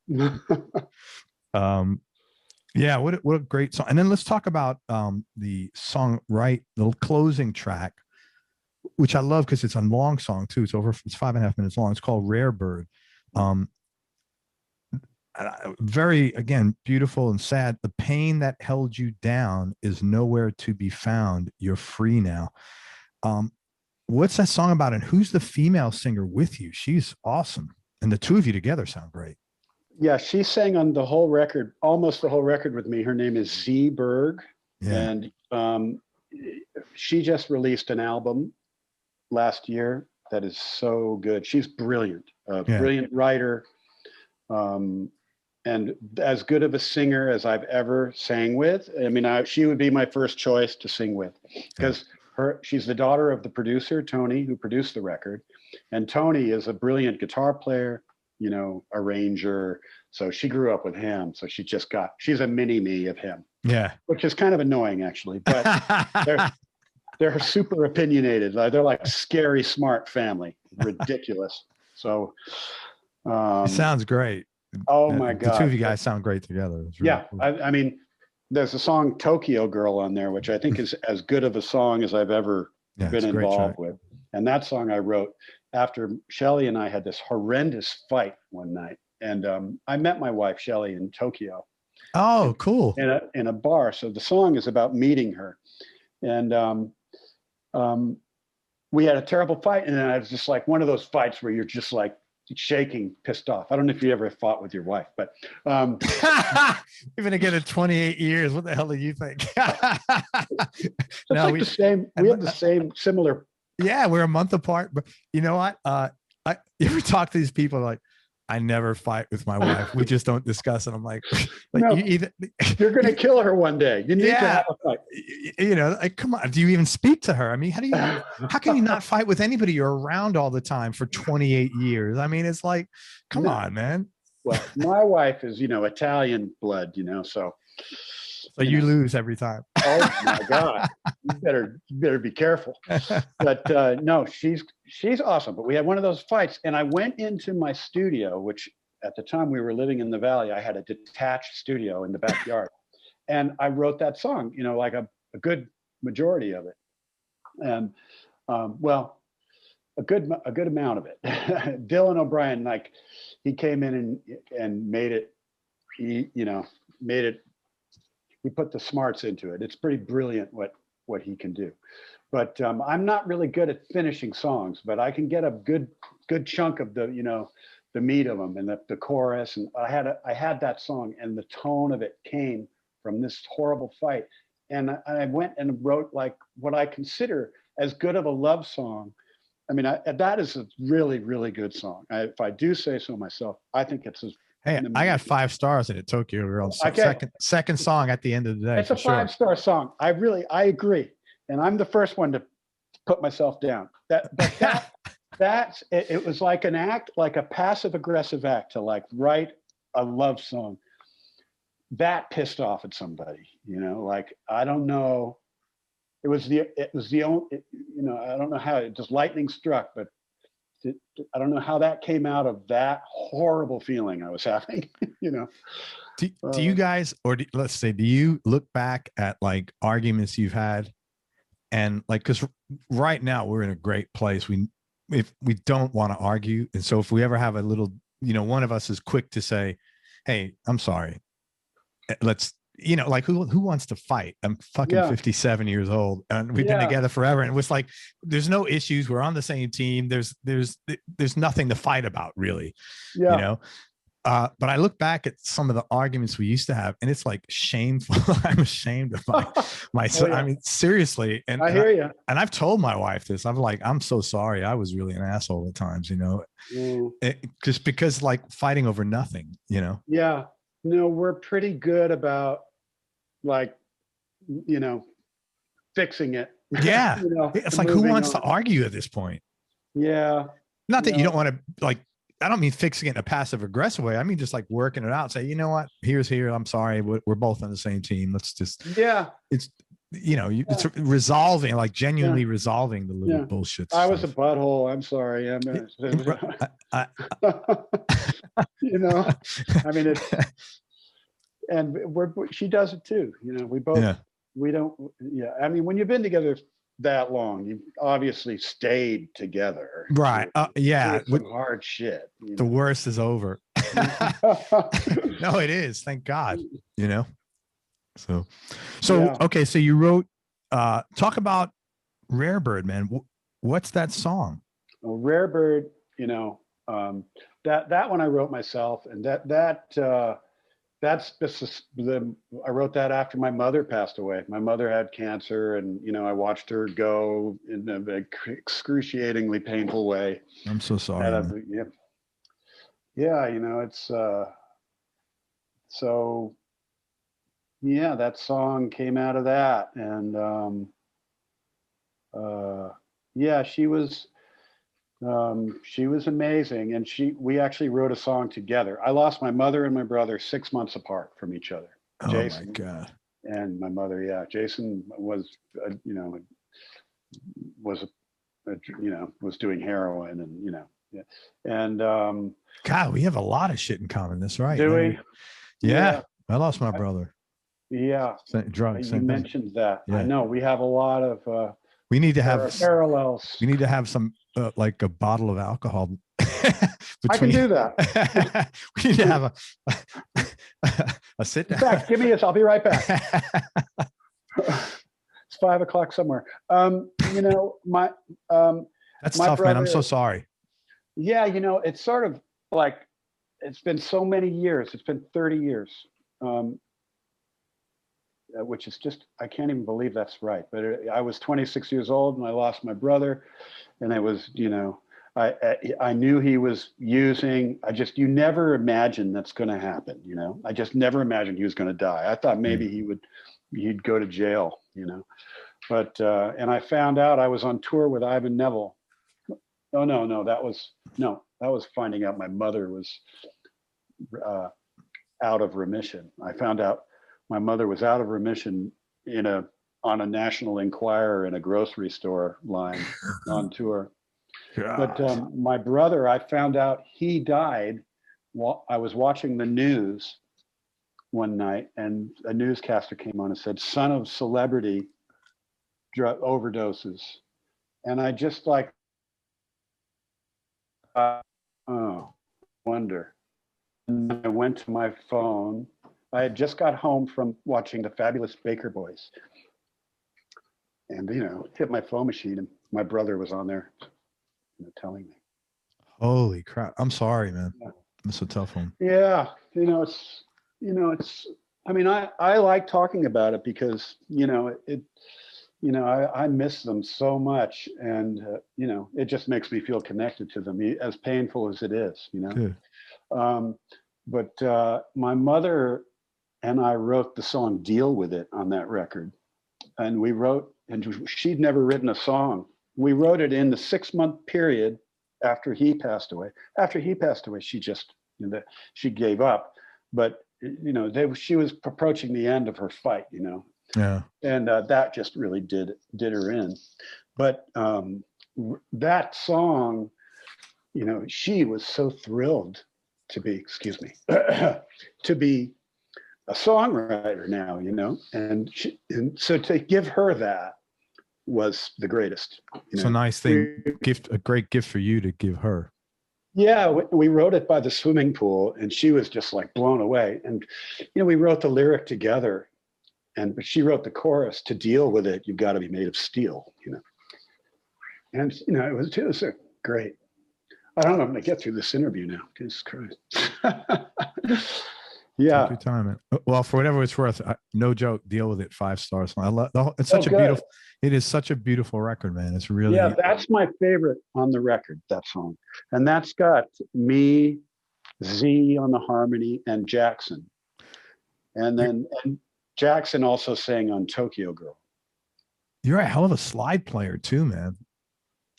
Thank you. Yeah, that was you and you use it really tastefully, and you got it. You get great tone. It's I love it. Yeah. It's really easy to be expressive with slide. It's more of it like a human voice. So you can,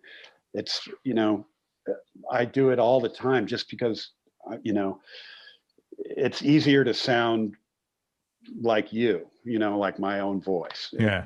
Than for some reason. It's interesting. Have you had Blake Mills on your show? No, not yet. He's my favorite.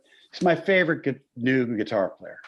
And you probably won't be able to get him because he's awful busy. And I don't know. He's one of those freaky guys. Like he's like one of the best musicians to come around in many years, like Derek Trucks level. Yeah. But even like he's a songwriter and a producer. He's producing now. It's not even about being a guitar player so much, I don't think.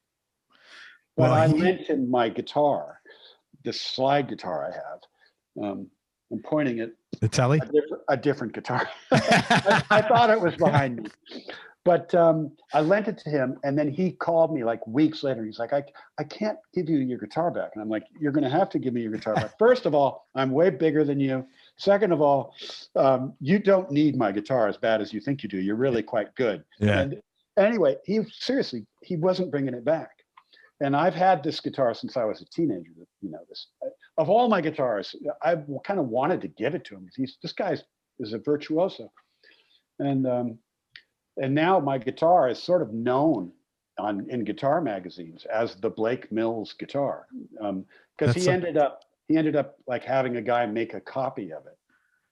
Well, he plays on that. He plays on a Katey Sagal song, a Nina Simone cover, "Strange Fruit." Yeah. He plays slide on there. Holy, that's my guitar.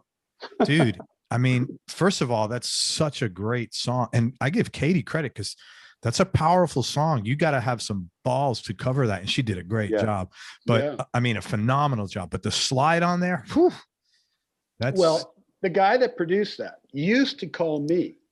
And and you gave Blake your guitar and you lost your job. So Blake's like, can I keep the guitar just for a few more weeks? Because, Bob Thiel called me to play on this record, and I'm like, so like now he's got my guitar and he's got my gig. He's got your gig. Yeah, that's we got to draw the line in there. Blake, you got to give up one, man. You got to give. Yeah. Did you get your guitar back? I did. Okay, cool. And the funny thing about that is the guitar is a Cooter caster. And I don't know if you're hip to what a Cooter caster is, but Ry Cooter took a Stratocaster and he put a lap steel pickup in it, and then a funky little gold foil pickup.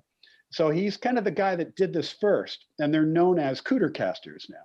And now they're all the rage, like everybody's playing a Cooter caster. because of Blake, because Blake is, it's funny because I have had this guitar for a long time, but in the in-between position where you have both pickups on, there's this out of phase tone that's very nasal, it's very honky. And I thought that I didn't like it. But then when I heard Blake playing my guitar, I realized he didn't leave that position. He's always kind of, that's his thing. So I'm sort of a little bit ashamed to admit it, but he kind of taught me how to use my guitar. And, so it's got like a DeArmond? It's got a gold foil pickup in the neck. And here it is. And a lap steel pickup in the bridge. Wow. So that's it. So you have to go to a legitimate luthier. That's a lot of work. Well, there's a company called Water Slide, and this guy is making them and doing a great job. So happy to shout out that guy because he's been really good to me. But I've bought a couple of water slides. I bought one as a gift for a friend, trying to recreate this one because I don't know if you've ever known about I need two of everything syndrome. I have. I don't have it. Yeah, but I've met a lot of guys. Yeah, well, I have it, and so I have a lot of. I'm trying to wean myself off my doubles, but I couldn't make one that sounded like this, even not quite. But the water slides are excellent. And it's a Strat body and a telly neck. Yeah, it's like a boat anchor late 70s Strat body, and the neck is a 58 Telecaster neck. Wow. That's broken from. Yeah. Is that what you're playing on your record? Is that what you're playing on? Yeah, that sounds great. It sounds great. Let's talk about the new record. It's called Beau Bow de Lune. So this is not. Yeah, let me just tell people where to find it. It's not under Val McCallum. It's under Beau B-O.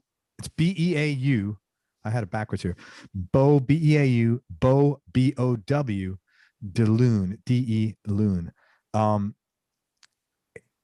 when the first time I listened, like I said to you, to me it's like old school California rock. It's freaking awesome. Nobody makes records like that anymore.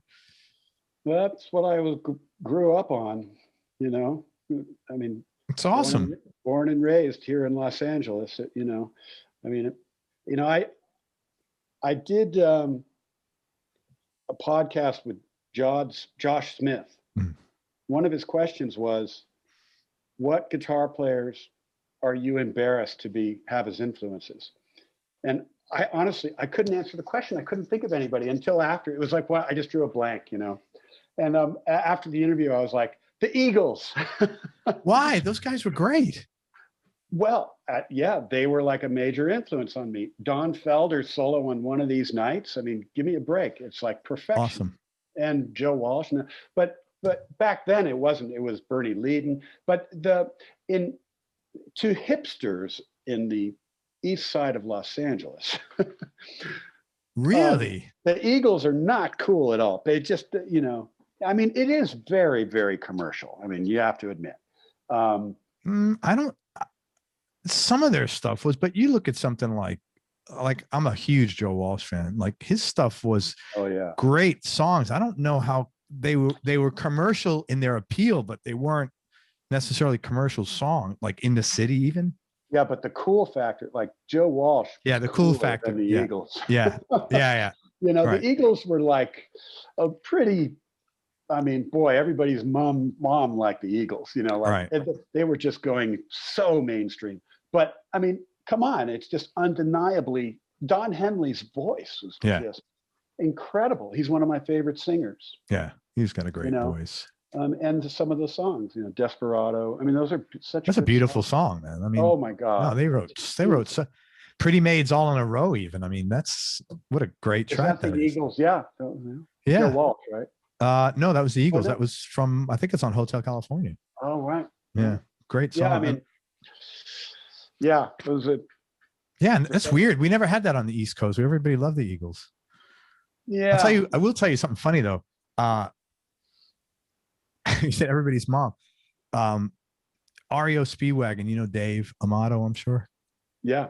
So not well, but Dave's a really nice guy, and whenever he comes to town, he, my wife and I go to the concert. So they played at a shed outdoors a couple of years ago, and so we're backstage, and my wife's like, "Oh my God," because there's a bunch of women like our age, like, and it was really funny that she had not seen that. It was quite funny. It was like, everybody's mom loves REO Speedwagon, kind of the same thing. It's like Jackson Browne show. I'm sure. Yeah. I'm sure he's got hordes of women that are like our wives' age, just going nuts. Thank God my wife has beefcake me home. Yeah. No, it's okay. It just, back in the day, people would yell at you. They were taking their shirts off and throwing bras. Now it's like, yeah, you can leave it on. It's okay. Nah, that's just mean. Oh, man. Let's talk about Beau Bow de Lune. You played everything on there except drums, right? Yeah. And Greg, the record is myself and a friend of mine named Greg Wells, and he played drums and mixed and co-produced it with me. Right. And we started the album at the beginning of the pandemic. We are in the parent band at our kids' school, and that's how we met. And that's cool. Greg is like a mega hit producer, songwriter, multi-instrumentalist, John Legend, Adele. He's like major, and one of the best musicians you'll ever hear. Like, just ridiculous, that's cool. Ridiculous drummer. He picks up a guitar and you just can't believe how perfectly he plays everything. He's wonderful. So we never got in the same room together. I would cut all the tracks, on acoustic guitars and sing them, send them to him. He'd play drums on them, mix them. That'd be that. How do you feel about that process? Well, you had no choice in this situation, but if you have your druthers. Yeah, I would always prefer to play with musicians in a room, although it's, the control freak in me really likes, I don't know that I could make music. It's just not guaranteed when you have a lot of personalities in the same room at the same time that you're going to get, the tone that you want, or the feeling you want. And when I start a song by myself in here, I can like set that tone. I can like get to that place where I'm feeling it, Yeah. Or when you get together in a studio on the clock, when it happens with a group of guys, yes, that's my first choice, but it doesn't always happen.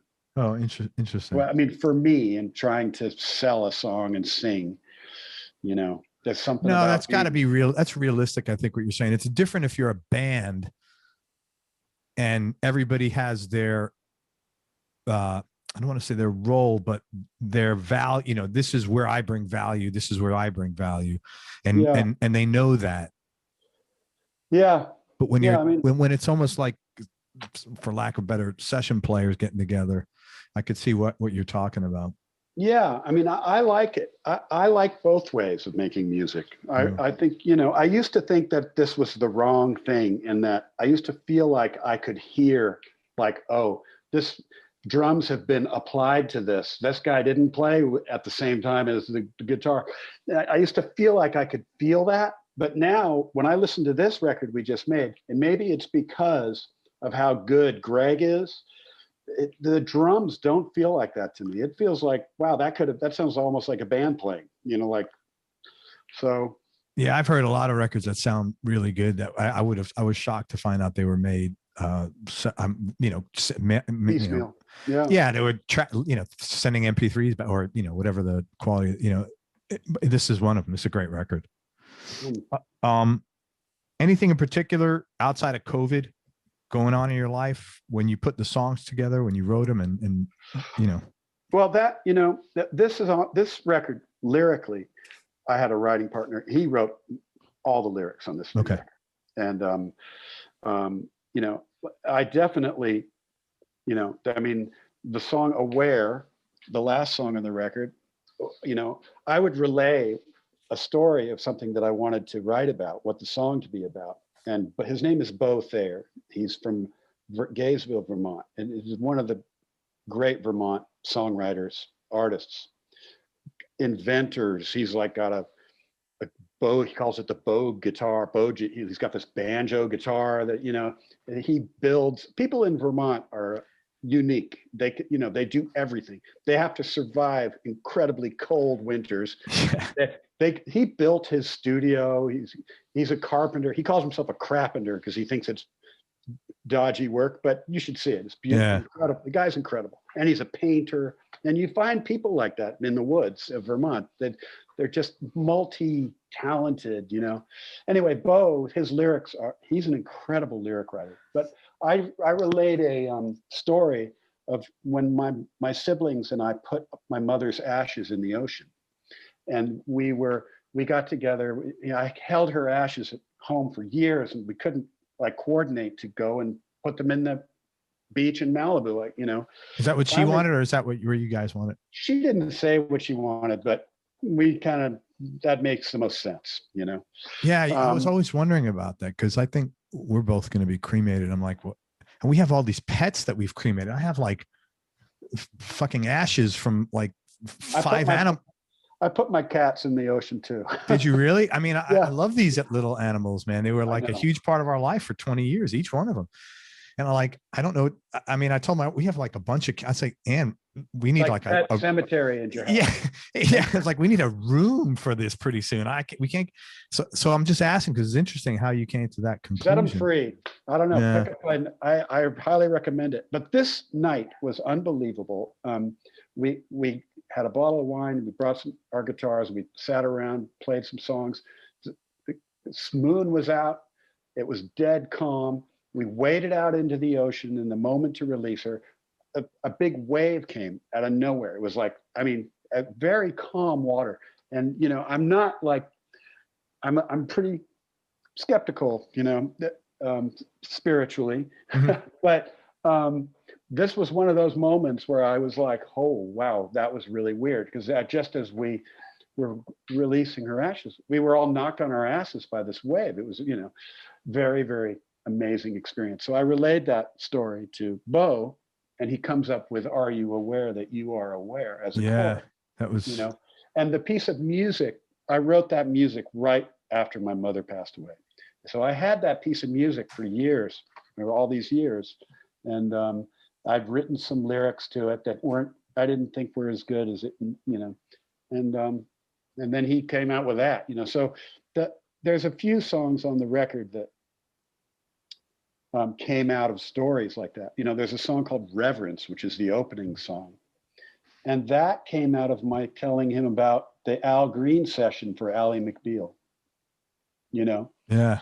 Oh, Mr. Reverend, I've got so much reverence for you, So he just, I'm really lucky that he's willing to share his talent, because we got into a groove on this, and he's, we started right around the beginning of the pandemic, and we finished around last November. Let me ask you a question. If you're comfortable answering it, if you're not, that's totally fine. After you placed your mom's ashes in the ocean, when I say after, any point after it, how did you feel about that whole thing? Very relieved. It felt terrible, honestly, to have her in an urn. That never felt right. And the only reason I took so long to do it, and we only did it 2 years ago. I kept her from house to house on a shelf. Yeah. It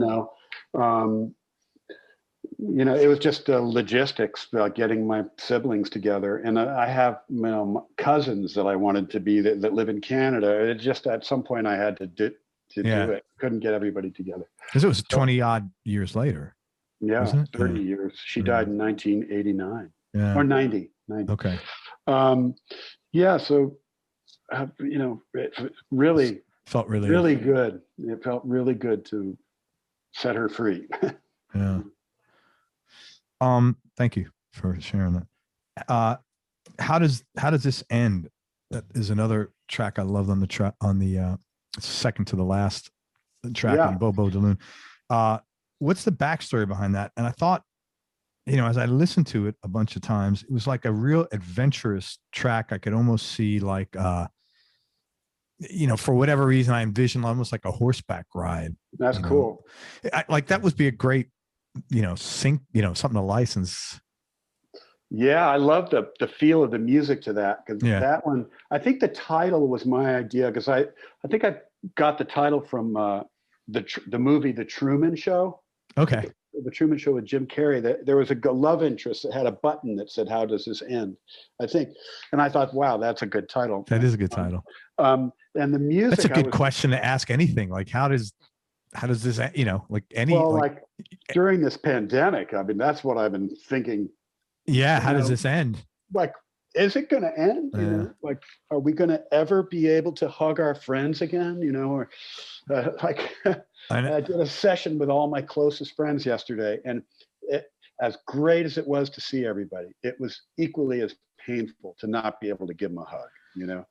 Yeah. It's just kind of like, ugh.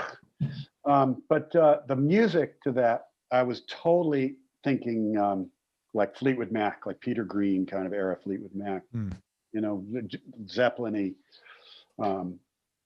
I almost bailed on this song. Like I felt like I didn't get what I was after, and I'm really happy I didn't. It's turned out to be a bunch of people's favorite. That's an awesome track, man. Yeah, thank you. I love it. Great record. Everybody check out Beau Bow de Lune. Let me spell it again. BEAUBOW de Lune. It's available. Well, I'll tell you where it's at, but it's available everywhere. But go to valmccallum.com. It's the best place to get it. CD, yeah, to get the CD, and I think Val will sign it as Jackshit. I will sign it. Both me and Beau would both get together and sign it. I should have had you like on two screens. Wouldn't that be cool if I had any technological skill? We talked about that, and that would be great. Like, I could get up and Beau could come in here. Yeah, that would be awesome. My wife much prefers Beau. She's like, "Well, how come you're not as confident as Beau?" Like, why can't you be more like Beau? Honestly, honey, tomorrow night I'll be like Beau. Man, you mentioned a bunch of low points or dark periods. I'm assuming your brother and loss of your brother and loss of your mom. That was just, as you can imagine, losing two of the most important family members. So, at the same time, that's, it was just like my life was ended in a way at that point, and a new life started. It just felt, it was such an unbelievable, that whole life before that is like a chapter, and my mother was the matriarch in the family. So when she died, I wasn't ready for it to just dissolve. Like Charlie was not, he didn't, we stayed very close, but he was a mess after that. But dude, I totally get it. I can't imagine how I'd be if, to be honest with you. But he couldn't keep the family together, because that was my mom's thing. And we were all, I was 26 years old, and I had moved out, and then he started like dating young girls, and it just got really weird. It just got weird. Yeah, I'm sure. Really weird. And he ended up marrying this woman that was like, she was the mistress of my mother's manager. And he married her in the throes of Alzheimer's. And we got there, and we were like, "I hear you got married, Charlie." And he was like, "Oh, I did." He couldn't even speak at this point, Oh my God. We were barely talking. So that's how it ended. But I'm sorry. Yeah, it was a mess. So that was a shitty period, man. that was not good. Well, it was compared to losing my mom. That was just like, okay, it's just it was almost comical, but it was infuriating. Yeah, I'm sure. To arrive, to leave my home, or where my mom passed away, and have this woman who he is now married who she would make it a point to say, come back anytime now, you're welcome to come, like as if I ever needed it. Yeah, it's your house. But yeah. It's your house where you grew up. Yeah. There was weird. It wasn't the house we grew up. They bought that later in Malibu, but it was the house that, my mother wanted when she was ill and passed away in that house. I didn't feel any attachment to that house, but yeah, that was really rough, really rough. Was there anything in particular you did to bounce back? At 26 years old, man, I was so young that, I remember feeling like I was actually scared to go outside. I thought something was going to happen to me, so I think I stayed in for a while. Yeah. I didn't even want to go out. And I was, there was some acting out, some debauchery. 26, man. Yeah. But I very quickly met my wife after that. And, I think that, we met, as I said, I was on tour with Wilson Phillips. And it was kind of like we just kind of came together. She had a lot of trauma in her family. Interesting. And it was sort of like, we found each other, That's great. So that was my bounce back for sure. That was It's interesting how all this happens, isn't it? Yeah. Like how the connection, like I said before, how the connect, why and how things connect. And like, how do you, if you would have made a right turn, maybe you would have met your wife that night. Yeah. Now I remember my mother had just passed away minutes. And then I got a phone call that I got the gig. I had auditioned back when I was still auditioning for gigs for Wilson Phillips. And I got a call back. I had to audition twice, for this gig. And the guy was like, hey, you got the gig. You want to go to Japan? And I was like, yes, I do. I want to go. My mom was minutes before passed away. And wow. And you met your wife. And I met my wife, who is like a lot like my mother. That's good though. You had a nice relationship with your mom. I wasn't looking to replace my mom, but in that she's an incredibly kind person, Yeah. And one of those people that just feels in a super over the top kind of way, feels for people, and she's got a bit of my dad too. She got a bit of Charlie too, That's good. She's a Scorpio, and she's, Scorpios are where it's at, man. She's a tough one. So yeah, that's kind of like, it was an interesting segue. Well, I'm glad you got all that, man. Yeah. I'm glad you're happy. I wouldn't trade it. No way. I mean, I would trade it. I would love my mom to have met my daughter, Of course. And my brother. My brother was crazy though. Oh my God. Hey, let's switch gears just for a minute. I want to talk about some gear. Your go-to guitar, is that the Cootercaster, or that's for slide? It changes a lot, but the Cootercaster has been my go-to guitar.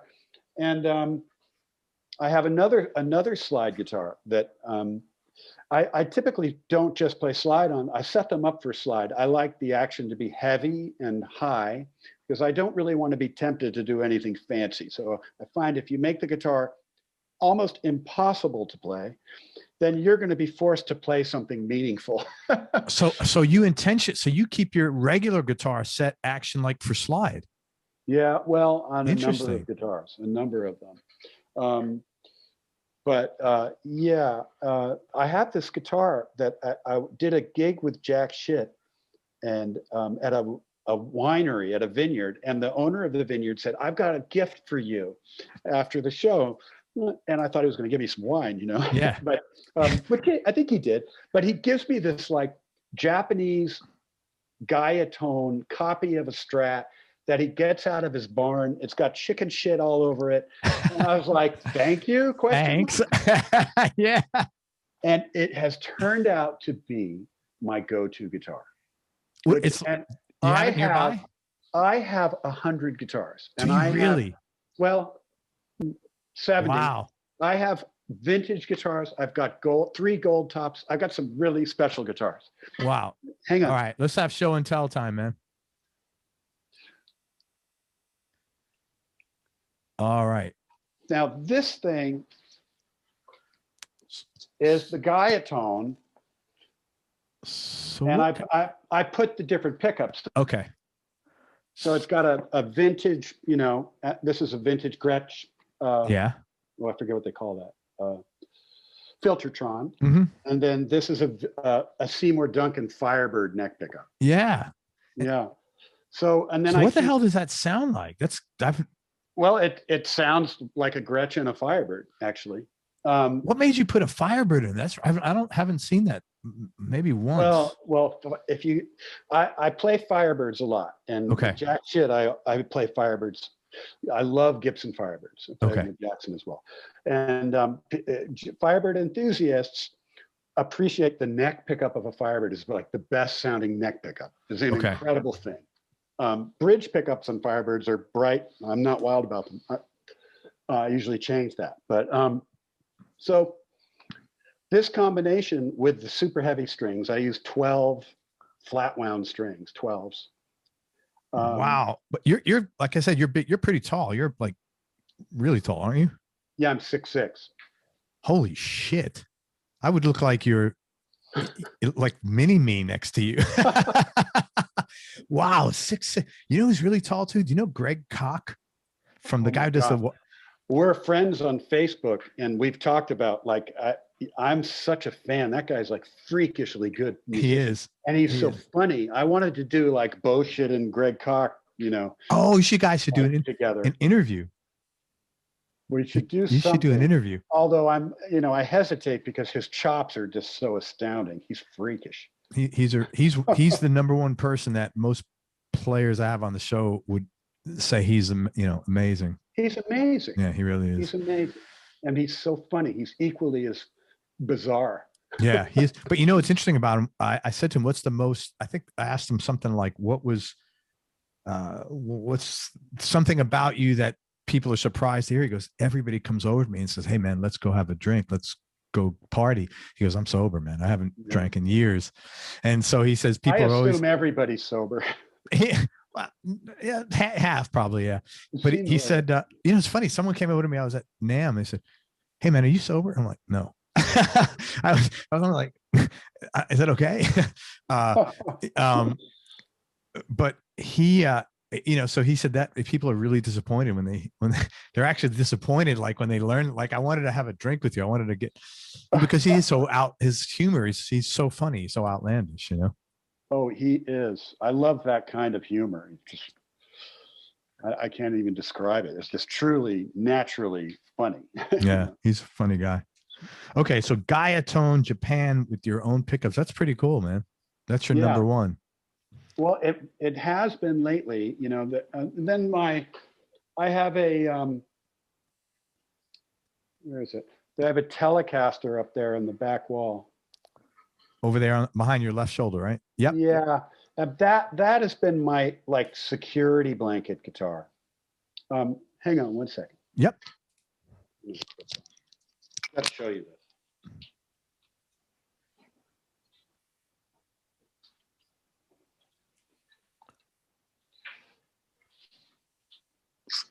Wow. That's what's that, like olive green? It's also a Parts guitar.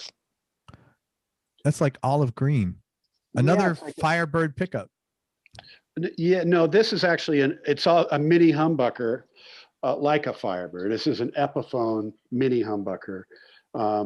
It has a 61 telly neck on it, so the neck is nice and dark. Neck. Yeah, it's just gorgeous. But it's got Willie Nelson's signature on it. I don't often, and a pick. When Jackson did a gig with Willie. I did a session with Shelby Lynne and Willie Nelson. That must have been pretty cool. It was really fun, really fun. But that could, it's, I have so many great guitars, but that's the one that I would just take to any time I'm under pressure, you know, like sometimes just having that really familiar thing is maybe a wiser choice than something that even may sound better, you know. Well, I read in preparation for this, I read several articles, and most of the articles referred to you playing tellies. Is that like the bulk of your collection? Yeah, I have a lot. I do have a lot of Telecasters, and I gravitate to them for sure. And even like for playing live with Jackson, I have humbucker guitars. I have these Danocaster guitars. Mm-hmm. Danocaster makes my favorite, recreations of Fender's Strats and Tellys. And his aging thing is really like my favorite. His guitars are my favorite. I love them. And I use those for touring. They stand up great when you're playing outdoors and it's 100 degrees and, Jackson's guitars are melting, bridges are peeling off guitars. I mean, it's insane, like, I don't know how these techs take care of the stuff. What are those? What are the Danocaster pickups like? Like if you get like a Danocaster Strat? Well, he uses different boutique pickup makers. Okay. So that like Arcane or Buzz or all these different companies, and to me they're all really good. I'm not that particular about that. Like there's just so many good ones now, but he is a really good guitar player. So I find that the best guitars, like guitar techs that can actually play, they're going to make a better guitar. That makes sense. Yeah, his guitars play absolutely great. So I use the tellies that I change. Like I've got a telly that's got a humbucker in the bridge, so that can sound like a Les Paul. But I do like tellies. I like the bolt-on neck for intonation. I find like Fender Strats and tellies they're easier to be in tune. They do stay in tune much easier. Yeah, man. I hate to say it. They do stay in tune. I mean, I play a Dotneck 335 I love, and they sound incredible, but the tuning thing is, I'm a little OCD. I'm lucky this one stays in tune really well. Beautiful. Oh, it's a 2013. The guy I bought it from worked at Gibson. Yeah. So he put the Bigsby on. Love a Bigsby. I was really lucky. Yeah, and they that custom made, so it looks like an older vintage. It's not. But it's got 57 pickups. I love it. It's my favorite guitar. I'm sure it sounds amazing. It sounds, even for me when I play it, it sounds amazing. This is an unfair question. Favorite musicians you've enjoyed playing with? Wow, my favorite thing about being a musician is like, at my level is I'm always getting hired and playing with incredible musicians, so it happens a lot, but like Lyle Workman will call me and ask me to come and play with him. And, it's like, why on earth? But Lyle, he loves you, man. He spoke so highly about you when I first talked to him like a year ago. He really oh my God, we're really good friends. He is, and he's one of my favorite musicians. I mean, forget about his chops. I mean, they're over the top, but he's an incredible composer, and not just like his new music, which is his new records. I know you must have heard it. It's over the top, like modern day, like Mozart. Yeah. But he can write like, he can super bad. Or funk or anything. So like guys like that, I just being around them, and then the guys that he hires, when I play with him, are just the coolest guys. So it happens all the time. Like Greg Lease, who plays in Jackson's band, and he's one of the finest musicians in the world. I mean, a pedal steel guitar. So I get to play with him, nightly with Jackson, and it doesn't get any better than that. Any word on when Jackson? Any word on when that's going to restart? I'm waiting. I mean, we are booked for the end of July. Opening for James Taylor. And where? I think we're booked. I'm holding that. I don't know. I mean, when you play with James Taylor, we played at Wrigley Field. We played at Fenway. Wow. He plays enormo domes, and there's not an empty seat. It's the whole place. Wow. I just can't see that. I can't see that happening in the end of July. Yeah, and there's not a big, not a stadium. I don't know. I'm kind of hoping that like by the fall, I mean, people are ready to go. Bands are just, as soon as it's safe, it's going to be going on. Yeah. Or, it's hard to imagine right now, but I'm really, really looking forward to it. Oh my God. I can't imagine. Yeah. Anybody, Lyle, anybody else knee-jerk reaction? That musicians that I've played with, Jim Keltner, usually like other besides guitarists. It's, like guys like Keltner, boy, if I know I get to play with Jim Keltner, that's like playing with the Beatle. He's George Harrison. Yeah. Guys like that. I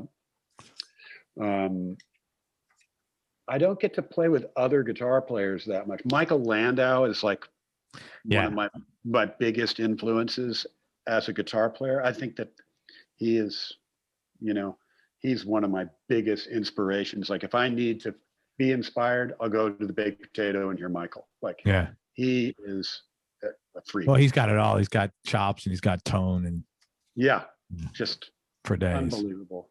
Yeah. What's the last thing you listened to musically? The last thing I listened to musically, it's funny, I don't listen to music that much. I keep telling myself. I did actually listen to Rufus Wainwright's last record. My friend Mitchell Froome produced it, and I have a friend who's a guitar enthusiast who has a son, and this friend of mine, his name's Jeff, is really into blues guitar. He can really play. He's I think he was a lawyer. I've only known him for a few years, but we became friends. He sold me my 335, which is unbelievable guitar. But he can really play. Like I'm going to get him to teach me because he can play like outside stuff and like he can do all this stuff. Anyway, he tries to explain it to me, like music theory and stuff. I have no idea what he's talking about, but I really enjoy hearing him try to make me understand. And but he has a son who's like a world-class ballet dancer, and he said, "Oh, my son has just kind of started writing songs like on a whim, like." And I was like, "All right, whatever." And he sends me the stuff, and it's amazing. It's like some Rain Man, like, what? How did he do that? He doesn't know what he's doing, and it's harmonically rich, But it kind of reminded me of Rufus Wainwright, like there was something. So I listened to. I listened to that record, and boy, that Rufus Wainwright record is brilliant, brilliant. Top 3 Desert Island discs, just for right now. The Eagles. I'm going to put Blow by Blow. Blow by Blow has gone there. Yeah. It's pretty nerdy of me. And then I'm going to go with something for Joni Mitchell. Joni Mitchell's probably my Desert Island artist. Let's go with Court and Spark. That's pretty commercial for her, but Court and Spark. Right. And then I can't pick a Beatles record because I like them all too much. I figured I was just sitting there saying he's going to go with the Beatles. Yeah, I just can't. I can't pick one. I'll go with. I'll just go with Rubber Soul. Do you have like a worst gig ever story? Worst gig ever. No, but I had a dream the other night that was my worst gig ever. Uh-oh. What was it? Oh my God. I had a dream that I was doing a session for Jackson and I just couldn't play. And I brought all my equipment, but I didn't set up my gear for some reason. I didn't like get things plugged in, and I just started playing and it was a horrible nightmare. That's wild. Yeah, and he was going, he was saying, well, Val, you know, take your time, man. Like, why don't we set up your stuff, you know? And I was like, no. And I like yelled at him. No, I don't need that. My stuff set up. Just let me do my thing. Don't distract me. You know, you're throwing me off. Oh my God. And there was all these people watching like, whoa, wow. Hey, you need to get out and play, man. You need to get, no. Yeah. Is that what that is? I think so, man. You need to get out and play. Tell me one or two things that you've done, Val, or one or two changes you made that have had the biggest impact on your life. Oh, well, I think that not kind of being a little more selfish as sort of. I had a health problem, and it made me kind of not lose the guilt, lose the worry, you know, just kind of look self-care after a little bit. Yeah, man, that's important. I think that would be it. You know, I had an actual tumor in my head. I had a holy shit. It wasn't on my brain. It was on my pituitary gland, and it was large and pretty scary. And we tried to shrink it for a year to avoid having surgery, and with medication. And after a year, it wasn't working. And so I went to New York and did this gig with Jackshit, backing up this young woman. It was kind of a vanity project, and she paid us pretty well. And we were rehearsing, and I started feeling really nauseous. And the tumor had kind of did something weird. It kind of, I forget the word they used, but I started feeling really sick. So I flew home and had to have emergency removal of it. And they did it through my nose. It's good, endonasal, you know, craniotomy or whatever. After that, after feeling like I should buy this surgeon a Porsche or something, like do something for this guy, because these doctors are so amazing, you know. Like before the surgery, he's like, no, I'm going to go see Bruce Springsteen tonight, so you know I need to get this done. You know, this guy's a music fan. His name's Daniel Kelly, and you just like, you know, you feel like you owe these guys your life, which I do. And but I came out of that kind of like, you know, all right, I'm done feeling guilty about stupid shit. You know, good for you.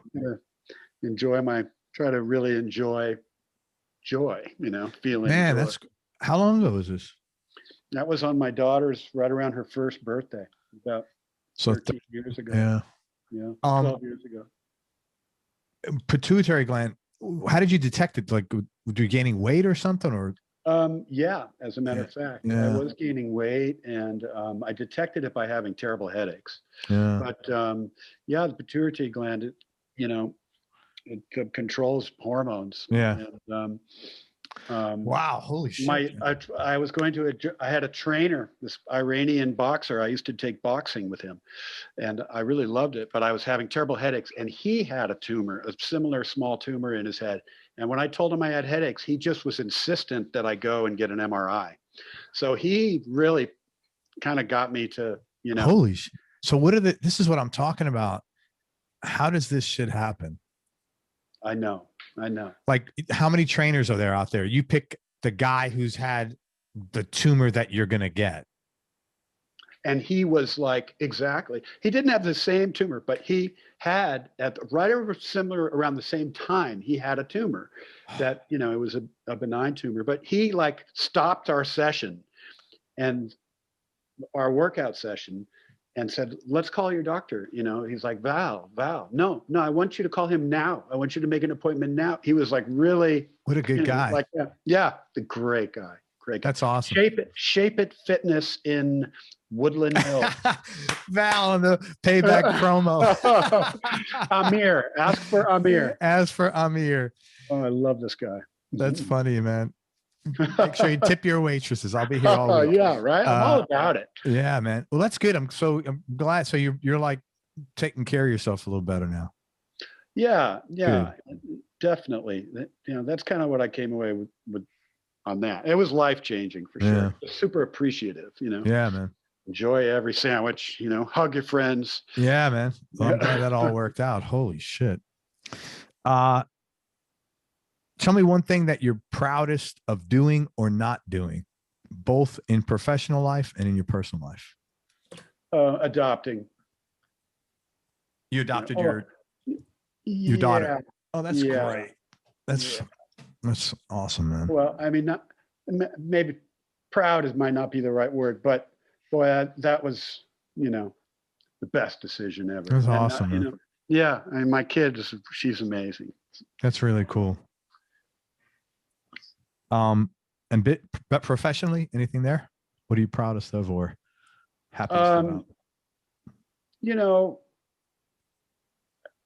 Well, I think, just kind of, it's kind of circling back to that, not saying no, out of fear, Yeah. I think it's sort of, I've had situations where I was so scared, like that Randy Newman thing. I was so nervous about it. I didn't want to do it, but then I did do it. And then I ended up having a great experience, Yeah. and it's just so easy, to get yourself psyched out, It's interesting. I've learned so much from all of you guys that have been on my show and gals. And one of the things that I do that I on purpose is I'll connect with people that I want to have on the show. I know nothing about their music.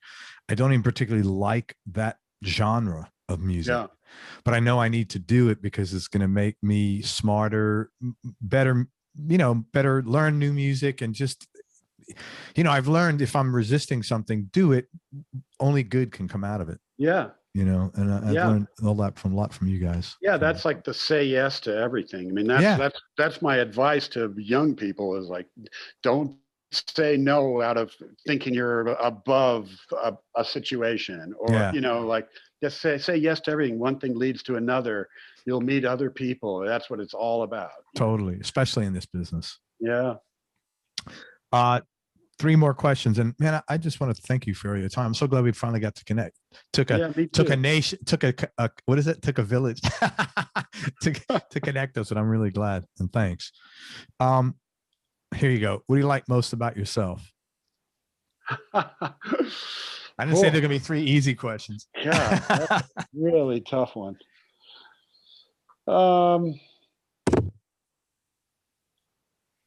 I don't. That's tough. Why is that so hard? That's very telling. I think that probably that I don't take myself too seriously. And what would your wife say she likes most about you? The same thing. I think she likes my cooking. I became a pretty damn good cook in this pandemic. Did you? What do you cook, man? What do you like to cook?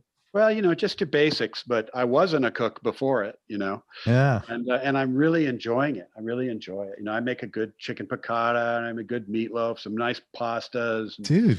I make some sauces, like I'll make it'll all give you a heart attack, like tonight I'm doing like a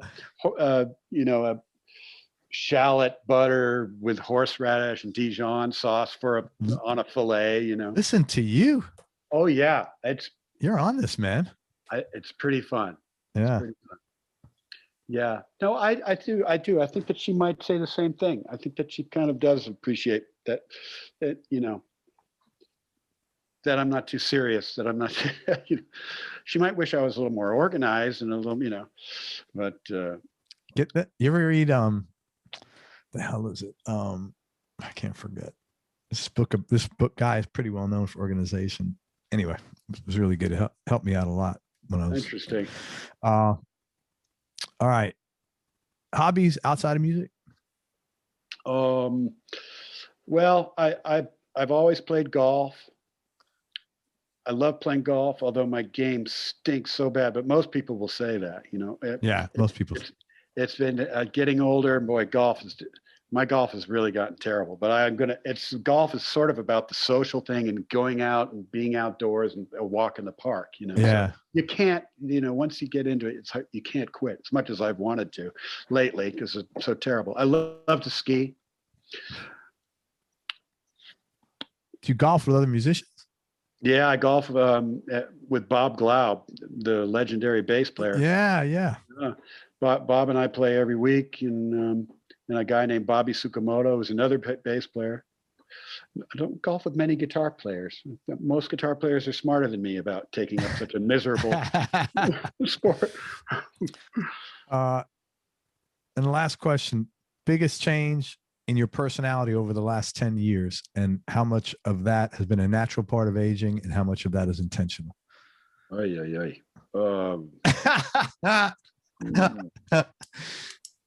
Well, I think it's the same answer. I think it's taking better care of yourself. Yeah, I think that is, I might have to go with that. All right, then let me ask you another question. Most important lesson life has taught you?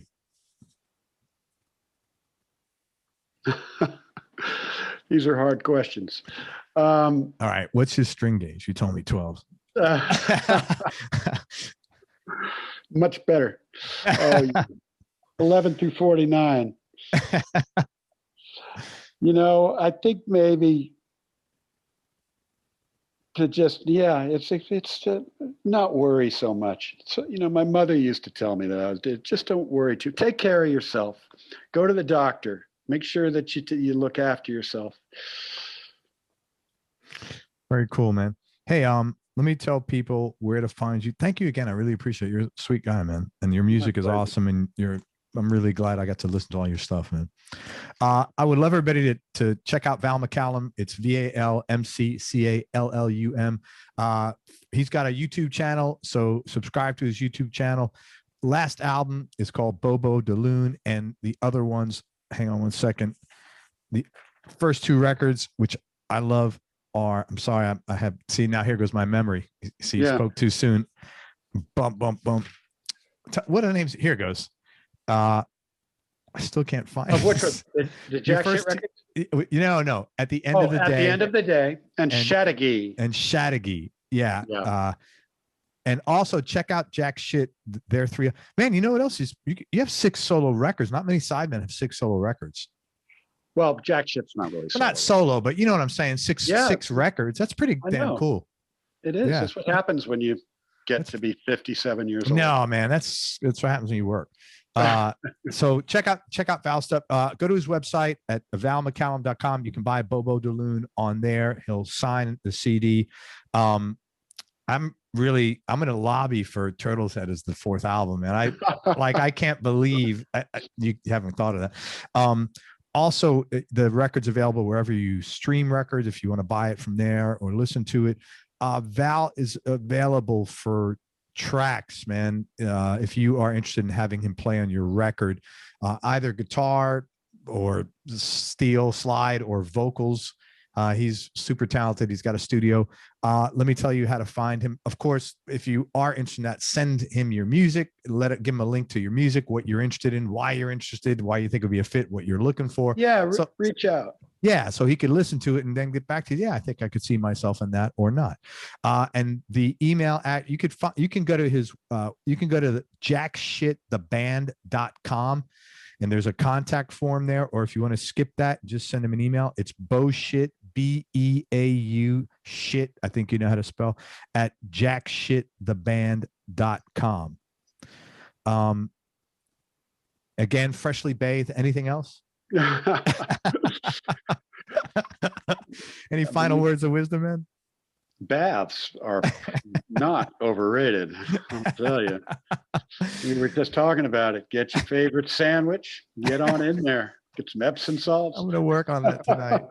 Hey, man, thank you for everything. I really appreciate it. I had a fun time with you. Thank you, Craig. It's a blast. You're welcome. And I'll see you when you're in tour here for sure. You can bet that.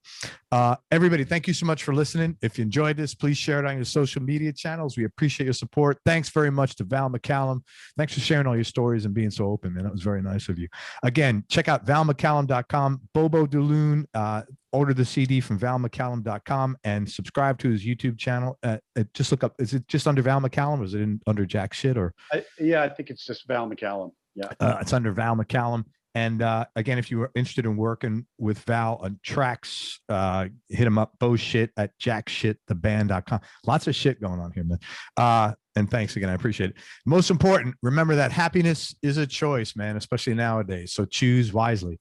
Be nice, go play a guitar, and have fun. Till next time, peace and love, everybody. I am out. Thank you so much, brother. I really appreciate everything. Awesome.